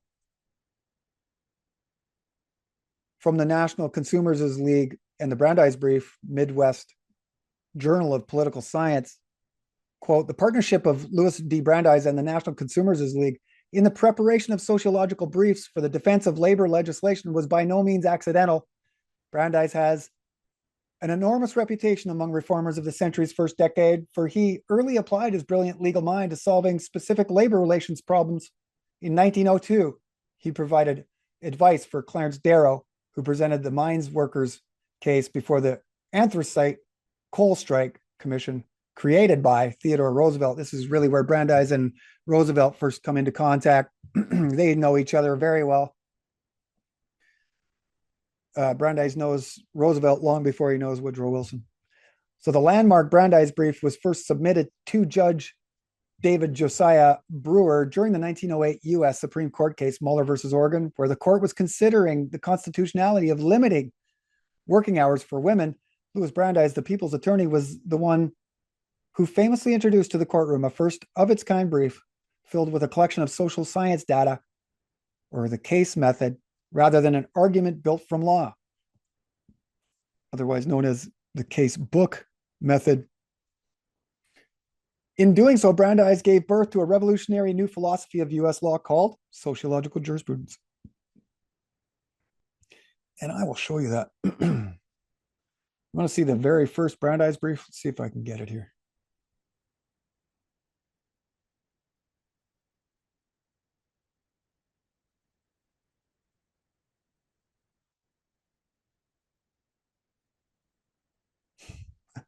Okay, give me a sec. But it's important to show. I want you to see these actual documents. For whatever reason, they're not coming up, but I can get them this way. So we can share them and then we'll fix the issue.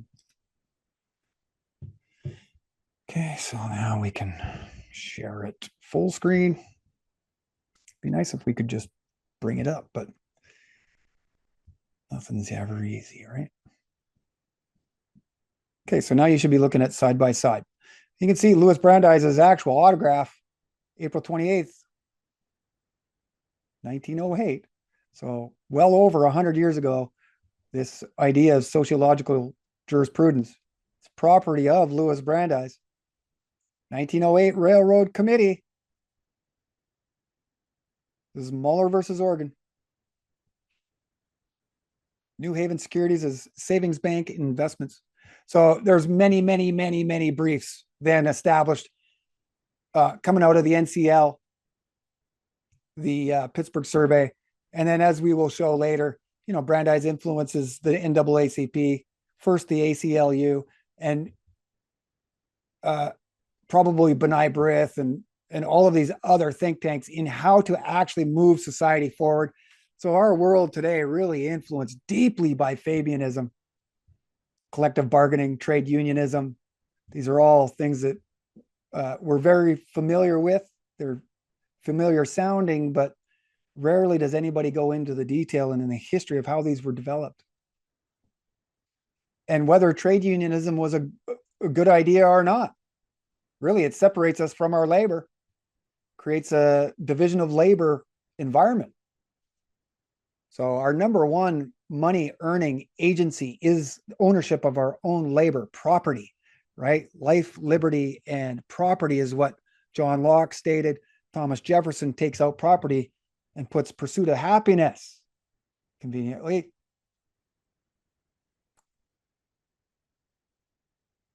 So the brief was prepared on behalf of the city of Oregon by two of the most influential leaders of the National Consumers' League, Josephine Goldmark, NCL's chairman of publications, and Florence Kelly, its executive director and co-founder. At the time, the two were already involved in another first of its kind sociological investigation into the living conditions of Pittsburgh, running concurrent with the earliest development of the Brandeis Brief. So I wanted to find out who was first. Well, they're coming out of the woodwork at the exact same time, coming out of the NCL, funded by Russell Sage and Skull and Bones, just like everything else. House of Truth. So Florence Kelly Wisniewski, along with Jane Addams and Josephine Lowell, created the NCL in 1899 to correct, through acts of reform legislation, the unsatisfactory working conditions inherent to unregulated industry. But what they were really doing was establishing the framework for domestic labor law, compliant to an approaching system of international manufacture and trade. We talked about how one of the earliest things that they said there was to establish international socialism like they established national socialism. That's what they're talking about here. So to these pioneering progressive social reformers, suffering wasn't just a national issue, but a universal one. Josephine Goldmark's sister, Alice, happens to be the wife of Brandeis. Alice, Josephine, and Louis were all second cousins. And we get that Wisniewski from Catherine Kish Slar in the Hull House in the 1890s, a community of women reformers. Legit researcher saying that Florence Kelly's actual last name, you don't see it on the left there, do you, is Wisniewski. So on November 14th, or from Florence Kelly's life story, written by Josephine Goldmark. Quote, on November 14th, 1907, Florence Kelly and I were actors in a little scene, which, though of course we did not realize it then, marked a turning point in American social and legal history. We had come to Boston to see my brother-in-law, Louis D. Brandeis, then a practicing attorney in Boston, and we sat in the back library of his home on a little street called Otis Place. We had come to ask Mr. Brandeis to appear in the Supreme Court of the United States to defend the Oregon 10-hour law for women attacked as unconstitutional under the 14th Amendment, end quote. So they had already known each other. This might even be just a little bit of a cover story because this is 1907, but it's late 1907. We see them working together before this. So Brandeis looked thoughtfully out over the Charles River and accepted, quote, thus began a collaboration between Mr. Brandeis and the Consumers' League, which gave a revolutionary new direction to judicial thinking, indeed to the judicial process itself. Again, from Josephine Goldmark's Impatient Crusader, Florence Kelly's life story. He, Brandeis, then outlined what he would need for a brief, namely facts published by anyone with expert knowledge of industry in its relation to women's hours of labor, such as factory inspectors, physicians, trade unions, economists, social workers. If I could return to Boston within a fortnight with such printed matter sufficiently authoritative to pass muster, we would then work up the material in the form of a brief, end quote, page 155. So the creation of the first ever Brandeis Brief, this landmark way of settling law, no longer through the arguments of law, but through the collection of sociological, social science data. Hodgepodge is what they call it. So consisting of over 100 pages of sociological information, Brandeis's famous brief devoted only 2 pages to legal argument. The Brandeis Brief set the method of argument for other landmark minimum hour cases in 1909, 1912, 1914, as well as minimum wage cases in 1913 and 14. Quote, Miss Josephine Goldmark states, quote, the Brandeis Brief in the Mueller case, reprinted together with Judge Brewer's opinion, was in great demand from law schools and universities, as well as from labor unions and libraries. Gone was the deadening weight of legal precedent. Now we're going to get precedent, but it won't be based on legal argument. It'll be based on social science. And this is the creation of a pseudo environment in law, like Walter Lippmann's creating in media. So Judge Brewer, stating in his final assessment, quote, before examining the constitutional question to notice the course of legislation as well as expressions of opinions from other than judicial sources, the brief filed by Mr. Louis D. Brandeis is a very copious collection of these matters, end quote. But in regards to the facts found within the brief, Brewer admitted, quote, may not be technically speaking authorities, and in them there is little or no discussion of the constitutional question, end quote. So there is Judge Brewer stating that this collection of stats, while quantitative, is not qualitative, and we're not even discussing how this affects the Constitution. Brewer admitting rightfully that facts aren't the truth and quantitative evidence is not necessarily qualitative. Judge Brewer felt it necessary to state officially for the record in his court's opinion that it is the, quote, value of a written constitution that it places in unchanging form limitations upon legislative action and thus gives a permanence and stability to popular government, end quote. Yet Brewer still ruled with Brandeis, and the sociological school spread across the country, becoming the dominant philosophy of American law for the rest of the 20th century. Attorney Charles Henry Butler, whose family had represented the Supreme Court for a century, said, quote, that fellow Brandeis has got the impudence of the devil to bring his socialism into the Supreme Court. Page 280, the National Consumers' League and the Brandeis Brief. Okay.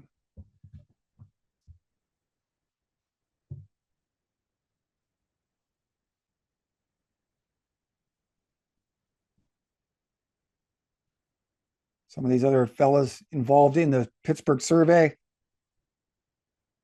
Columbia University, BA, PhD in economics, Charity Organization Society, Columbia University School of Social Work, New York State Tenement House Act, Commission on Industrial Relations. So he's involved in this Commission on Industrial Relations investigation as the chairman of a committee of social workers who lobbied successfully for the passage of the act. Disaster relief efforts of the American Red Cross. Studied social economics. Edward Thomas Devine. John R. Commons is one of the guys we've mentioned already involved in all of this. Institutional economist, Georgist, progressive, and labor historian. He's a fan of Henry George's single tax, and really it's just progressiveness. He studied under Richard T. Ely, one of the other very influential progressives in bringing this social science to America. He studies directly under historical school professors. I think that's where he gets his PhD, was in Prussia, one of the early recipients, one of the early foreign recipients of the PhD.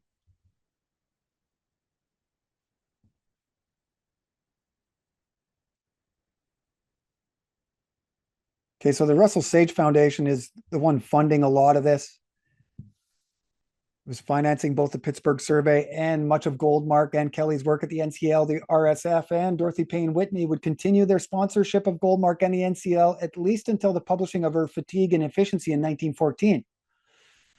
A Case for a Shorter Workday, 1916, and Case Against Night Work for Women, 1918, were published by the NCL with no accreditation to Russell Sage. However, in 1919, Goldmark was supported by the Rockefeller Foundation, becoming secretary of the Committee for the Study of Nursing Education, where she collected data on nursing schools.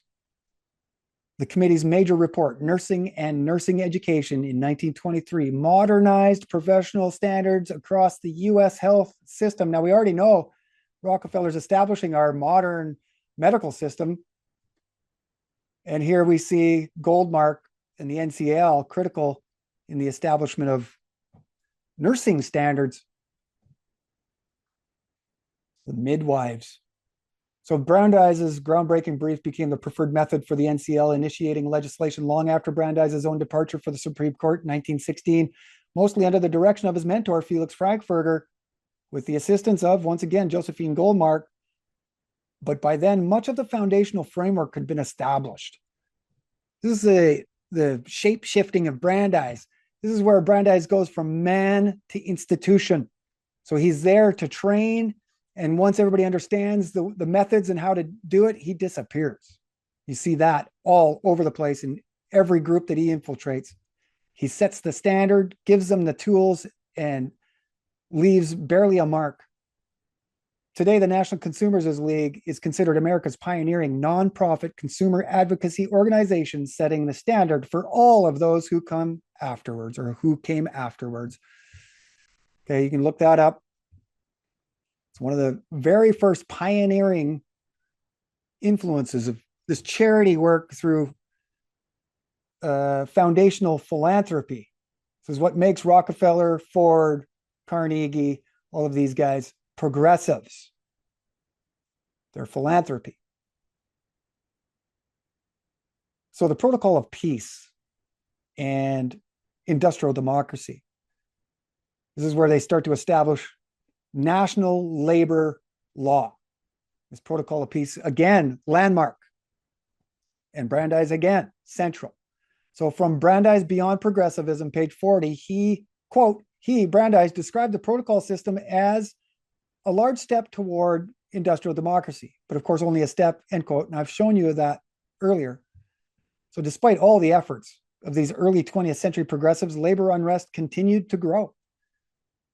On September 27th, 1909 now, the International Ladies Garment Workers Union, ILGWU Local 25, declared a strike against the Triangle Shirtwaist Company and Leeserson and Company for safer working conditions, less hours, and paid overtime. Triangle refused to budge, hired private security and scab labor.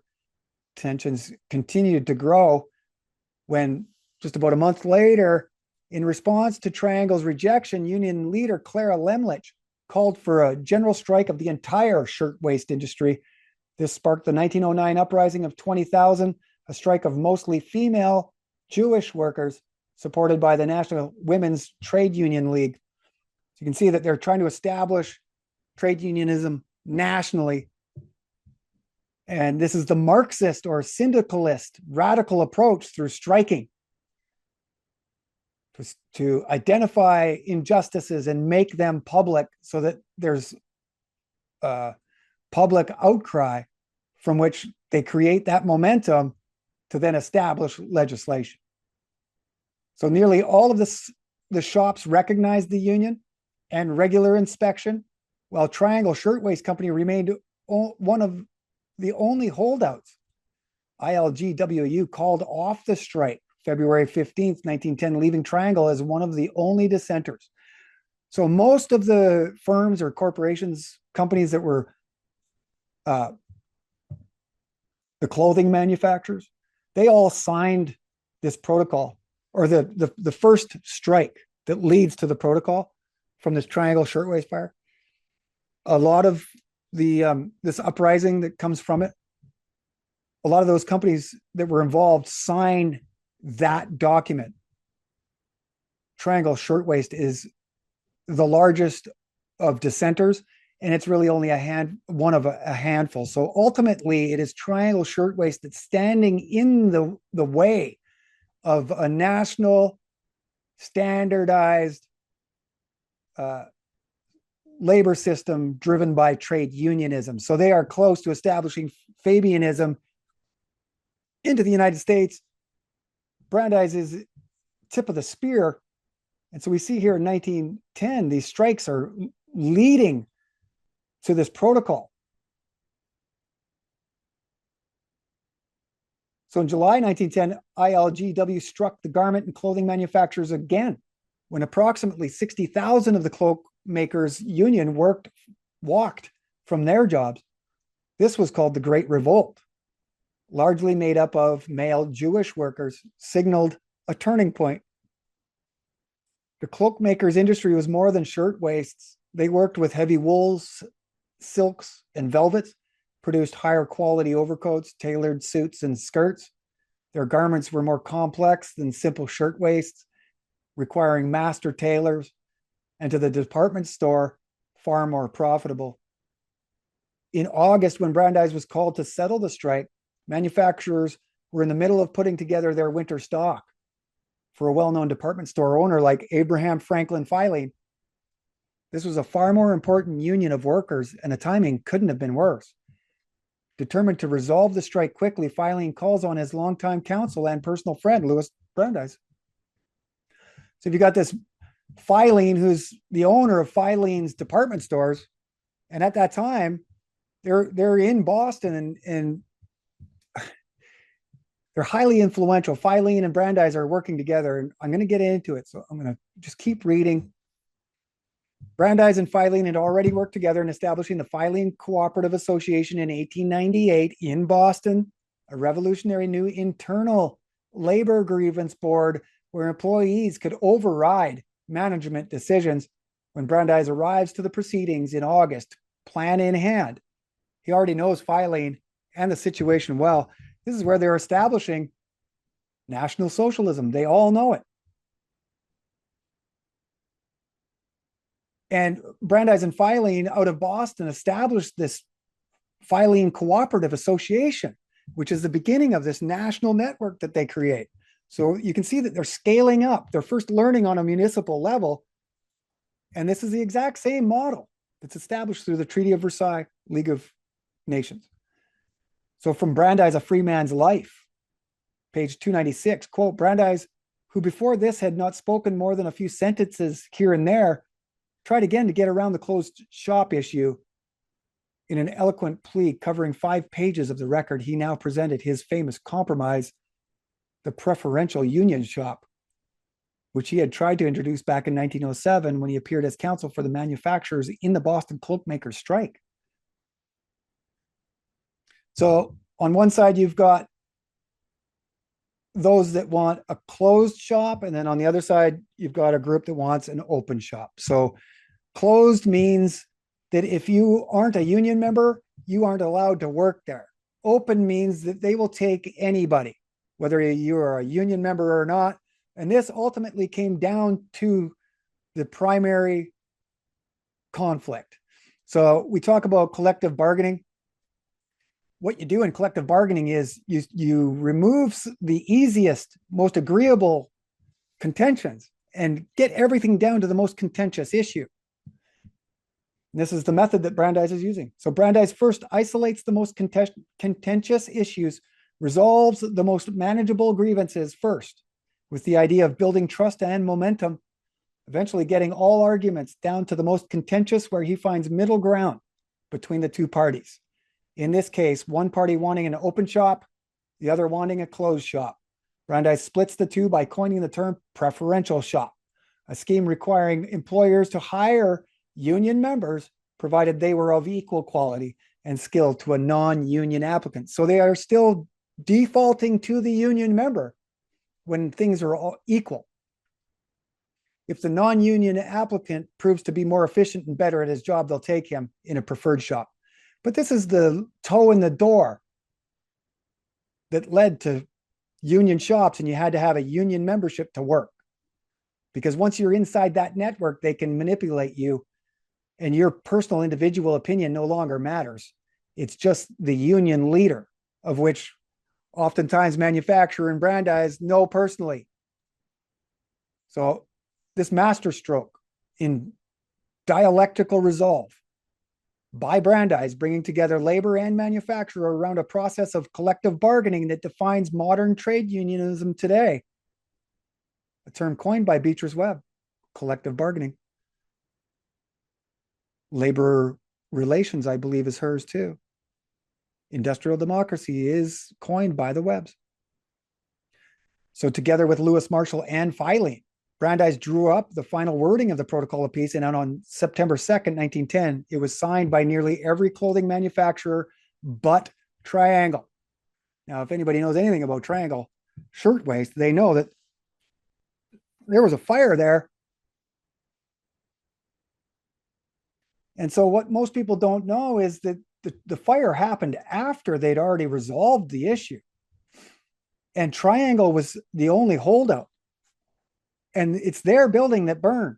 And they blamed the fact that they weren't subject to regular investigations for their fire hazards, working conditions, all of those things that directly led to this fire. And I'll leave it to the viewer and the reader to make up their own decision, but I will tell you the story now.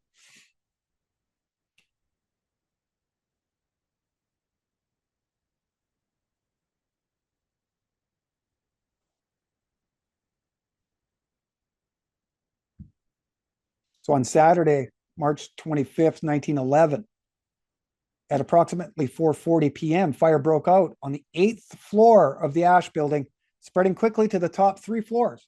Attempts to stop the fire were thwarted by water valves that were rusted shut, and while some escaped, doors to the upper floor fire escape and staircase were locked by management. The Triangle Shirtwaist Company leased the top 3 floors. No other company suffered any losses. Most other businesses had already gone home for the day. This was on a Saturday, keep in mind. According to officials, the fire most likely started from a cigarette butt tossed into the cutting table scrap bin.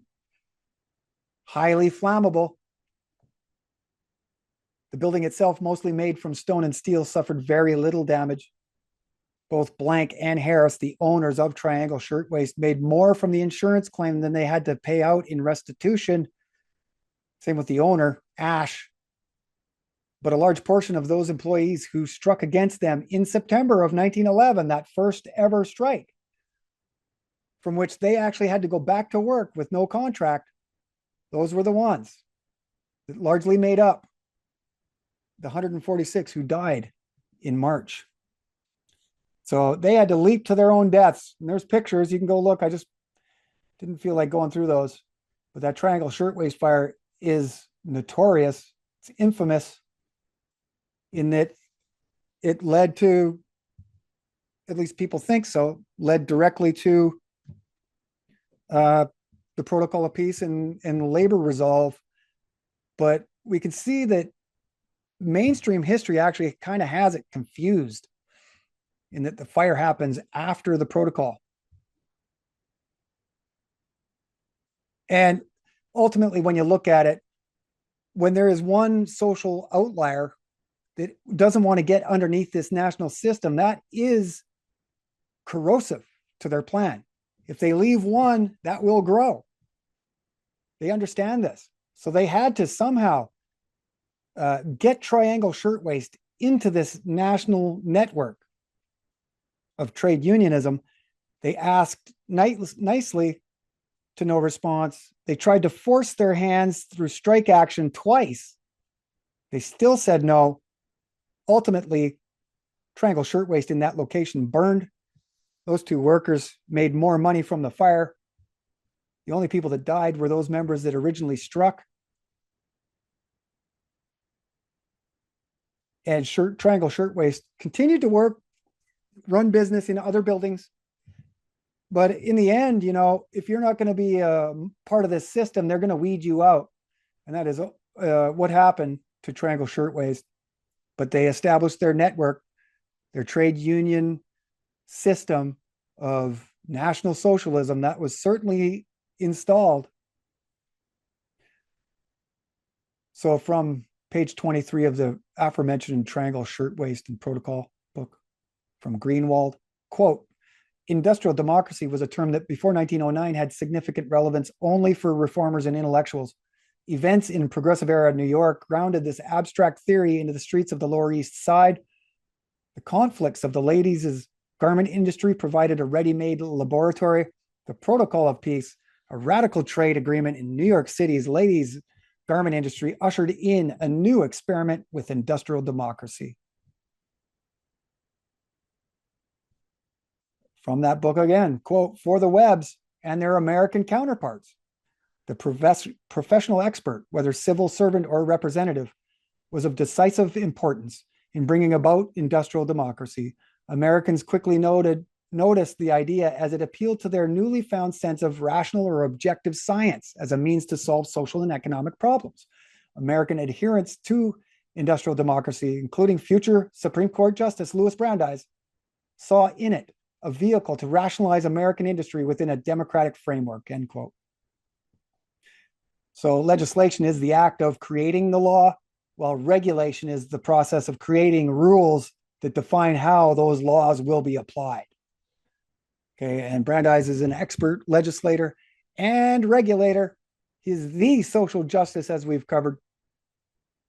Here again, we see the Brandeis method being implemented through the Factory Investigating Commission. This is the commission that arises from the fire. Al Smith, Robert Wagner, and Francis Perkins all came to the same conclusions as Brandeis, each fulfilling the same roles as those involved in the Pittsburgh Survey and National Consumers League. All these groups, while most historians position distinct from Brandeis, are coordinating their efforts with his. And despite all of the different personalities concentrated around Brandeis's method of conflict resolution, they all converge around preventative regulation as necessary, continuous oversight, expert knowledge, and the procedural legitimacy of administrative agencies. So Triangle Shirtwaist Company never signed the protocol. Triangle was one of a small number of holdouts among the nearly 600 manufacturers that did sign it.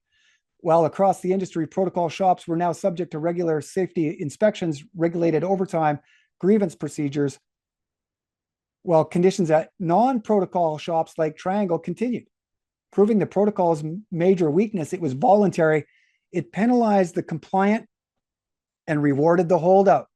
Triangle and the eventual failure of the protocol showed the labor reformers to get their permanent labor peace in the future, they would have to make compliance mandatory. Dozens more mandatory statutes then followed in the years immediately following the Triangle Shirtwaist fire. These reforms raised fixed costs and favored larger, more equitable firms. Smaller companies on the fringe were eliminated. So, while framed as safety for the worker, the results were industrial consolidation, much like we see with the Federal Reserve. And then we can see in their own literature here, talks about on March 25th, 1907, and the Triangle Shirtwaist fire.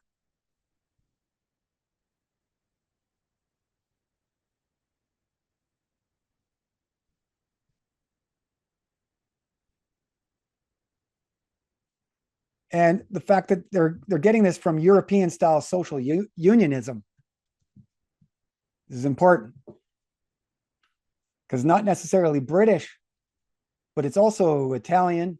You know, when you start mixing syndicalism in with fascism into what they're creating.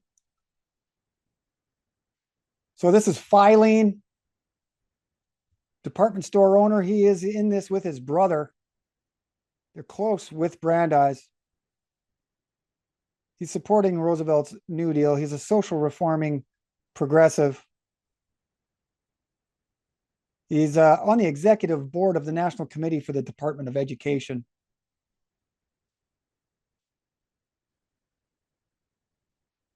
And here's Filene's department store Wikipedia page. They are all now Macy's, all under the umbrella of Macy's. But they are the originators of bargain basement. They are the originators of presenting all your clothes in sizes rather than types. There's all kinds of things that we look at today as normal that actually the Filenes, or Filenes, I'm not sure how you pronounce it, were the pioneers of. And where are they but in Boston? And who are they close friends with but the people's attorney, Louis Brandeis? So they're busy establishing a national system of socialism. And so they aren't strangers when Brandeis shows up there in August to settle this whole thing. So in the end, Triangle Shirtwaist Company had to concede to every demand or burn. Brandeis's enacted state intervention forced Triangle to accept terms it twice refused labor. Brandeis simply went above the municipal level, instituted trade unionism and state-sponsored regulation. The hidden message being, if individual private owners don't comply or laissez-faire, governance will be mandated. This case justified regulation and further bureaucracy. Eventually, workers demanded nothing less than institutional power as an answer, whether union or state. You can see now that we are complete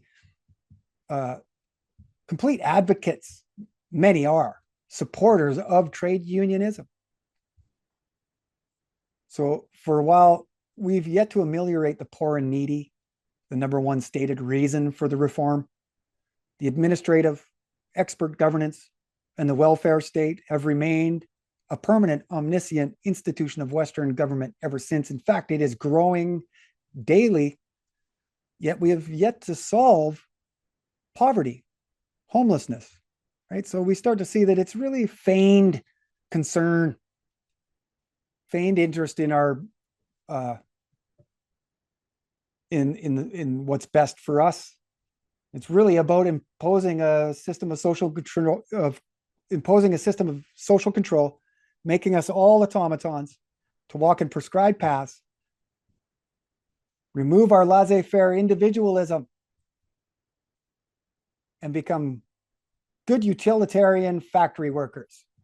So this entire socialist-led movement, as we've shown from the beginning, does two very important things. Number one, it authorizes administrative power replacing constitutional law. And two, it quietly implies the inadequacies of laissez-faire and the consequences of unregulated private ownership. So Triangle really served as a beautiful dialectic for the social engineers, in that it was a great example of the consequences of not being within their system. So I'll leave it to you to wonder if that fire was deliberately set.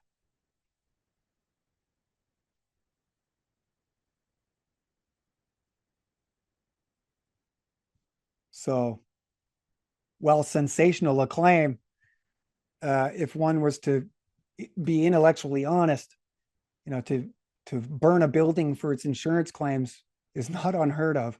We've seen what happened on 9/11. And we're seeing that this liberalism really steered the French Revolution. So, 146 workers in the top 3 floors of the Ash building, if you can get a national socialist network out of it, are collateral damage. And so shows that the workers, the labor union leaders, and the lawyers that came to settle were all almost entirely Jewish. Okay, and from out of this comes national standards, labor law. So I'll just go through, see if I've got any more photos that I want to show you guys. I'm sure there is. So that's the end of Brandeis from People's Attorney to the Protocol of Peace. Because they established this Protocol of Peace, I'll show you that here somewhere.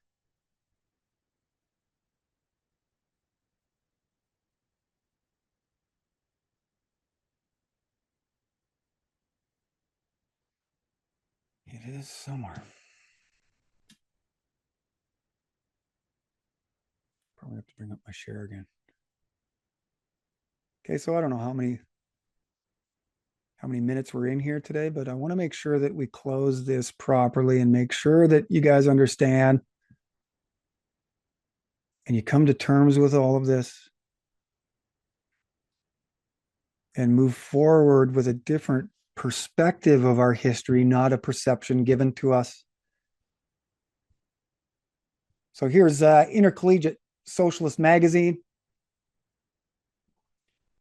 I could probably get rid of that now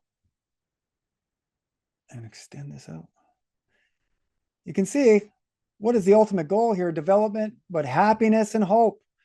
So we're still being pulled along by hopium and this carrot that is the pursuit of happiness. You ask people what that means, and nobody will really come up with a definition.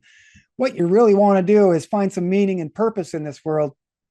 It's ultimately what you want. And this is ultimately what they found out, was we are deeply manipulatable through our meaning and purpose.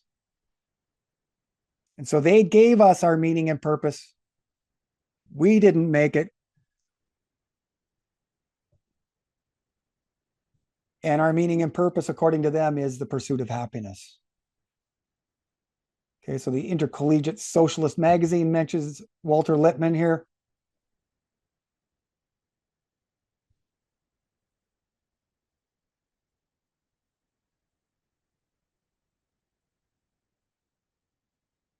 Florence Kelly. This is the Intercollegiate Socialist magazine. And who else are they talking about? You can see there's a bunch of lessons that are going to be taught at the Intercollegiate Socialist Society. You can see James Harvey Robinson from Columbia University. He speaks on the subject of education and socialism. And he was a revolutionary. You know, there's a rupture at Columbia University. There was a big fight there. And this is really the center of it. James Harvey Robinson, Charles Beard, they actually move. They leave Columbia University because, you know, the other faculty members see them as socialists and highly radical to be in the machinery of US universities. So they were labeled radicals and were forced to leave. You see here lesson 5, art and socialism. Lesson 6, our old friend James T. Shotwell, Columbia University, best friends with James Harvey Robinson, Charles Beard, one of the original founding members of the Inquiry, one of the guys that actually is asked to recruit political and social scientists from universities. He's there doing lesson 6 called Science and Socialism. And then we got Walter Lippmann named as the chairman of the ISS with other speakers talking of Fabianism and socialism. And after that, they were going to have discussions on, has the adoption of Fabian tactics led to the organization of an effective socialist movement where it has been tried? Lesson 11, Florence Kelly.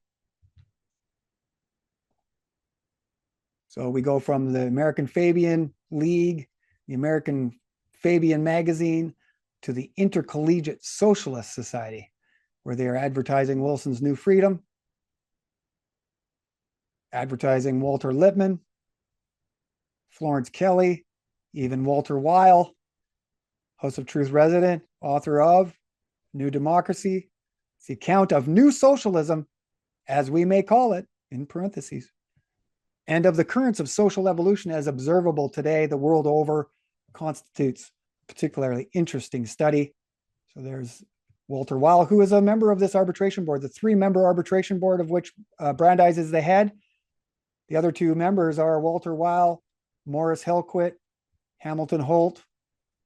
They share this. Hamilton Holt actually has to move on, and in his place comes Walter Weil, conveniently, Louis Brandeis's friend from the House of Truth. So there is Louis Brandeis in the 3-member arbitration board, resolving grievances between manufacturer and the laborer with Walter Weil and Morris Hillquit. Morris Hillquit, founder of the American Socialist Party. And here they are advertising Walter Lippmann's preface to Politics.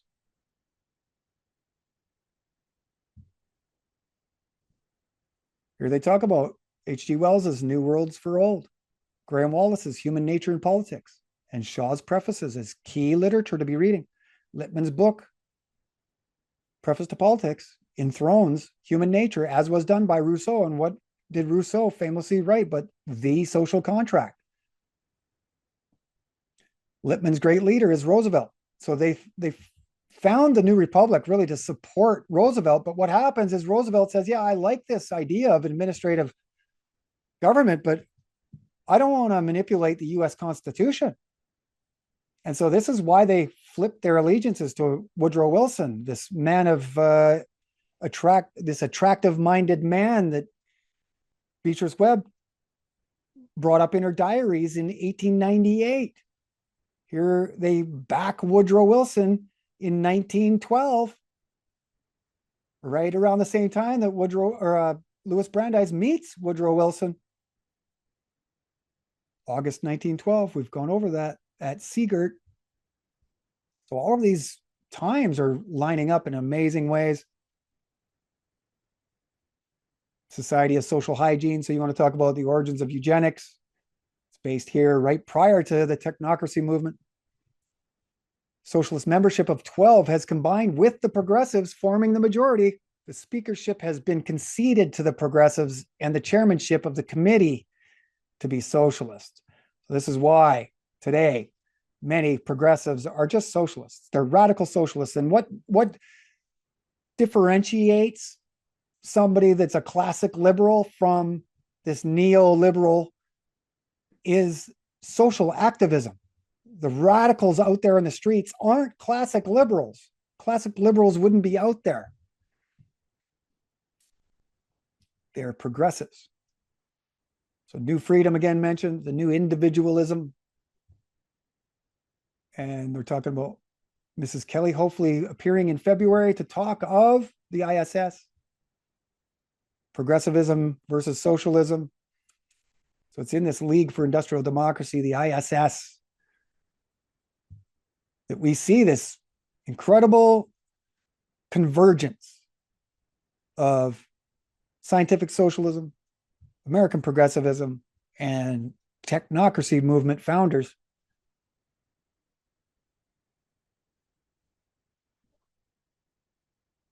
Okay, so this again is on the internet. You can go check it out for yourself. See W.E.B. Du Bois, who learned his philosophies from the German historical school and came back to the United States to be a model for the Black people, much like Booker T. Washington. Probably one of the only Black leaders that saw a lot of this is Malcolm X. He said, look, they're pitting us against each other, man. Got to stop letting them do this.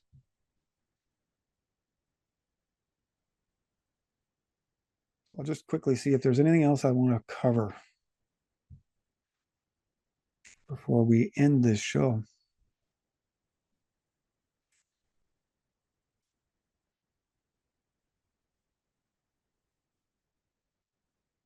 So maybe we'll end it here where we began it, I believe. I showed this at the beginning.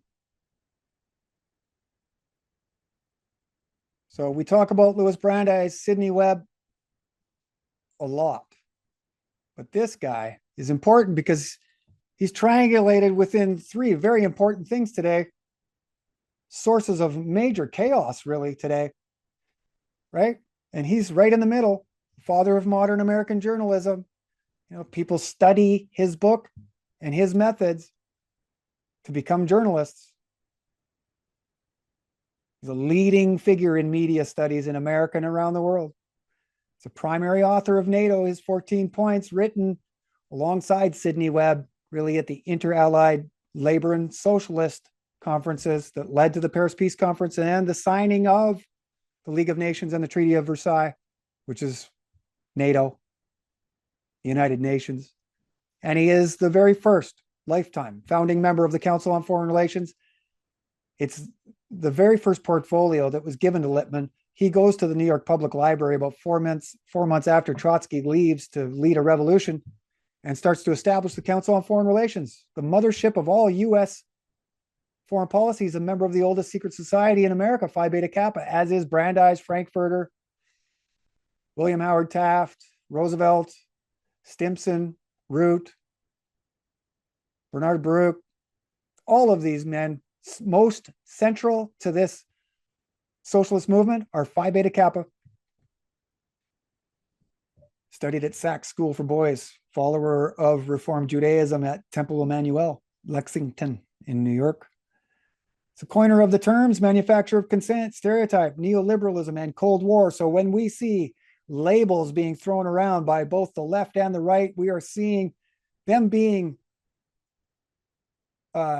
manufactured into consent through chaos. And when you see them looking at each other and labeling each other as left or right.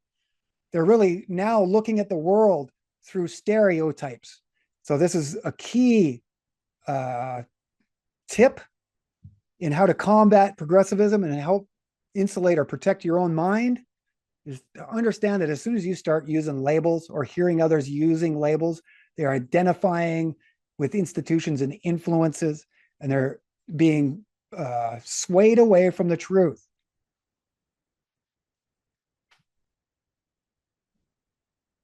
So all of these men advocating for a big centralized government controlled by the expert and opinion-based news. So I believe that's all I wanted to cover. I hope I did an adequate job there. I appreciate anybody that's been sticking around and watching. I appreciate you being here. You can buy me a coffee at historyofpropaganda@gmail.com.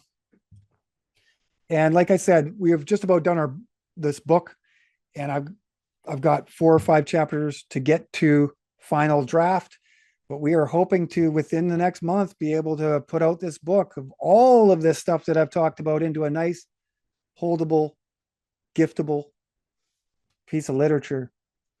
So I appreciate your time. Appreciate everybody being here. Thanks for showing up. We'll talk to you next time.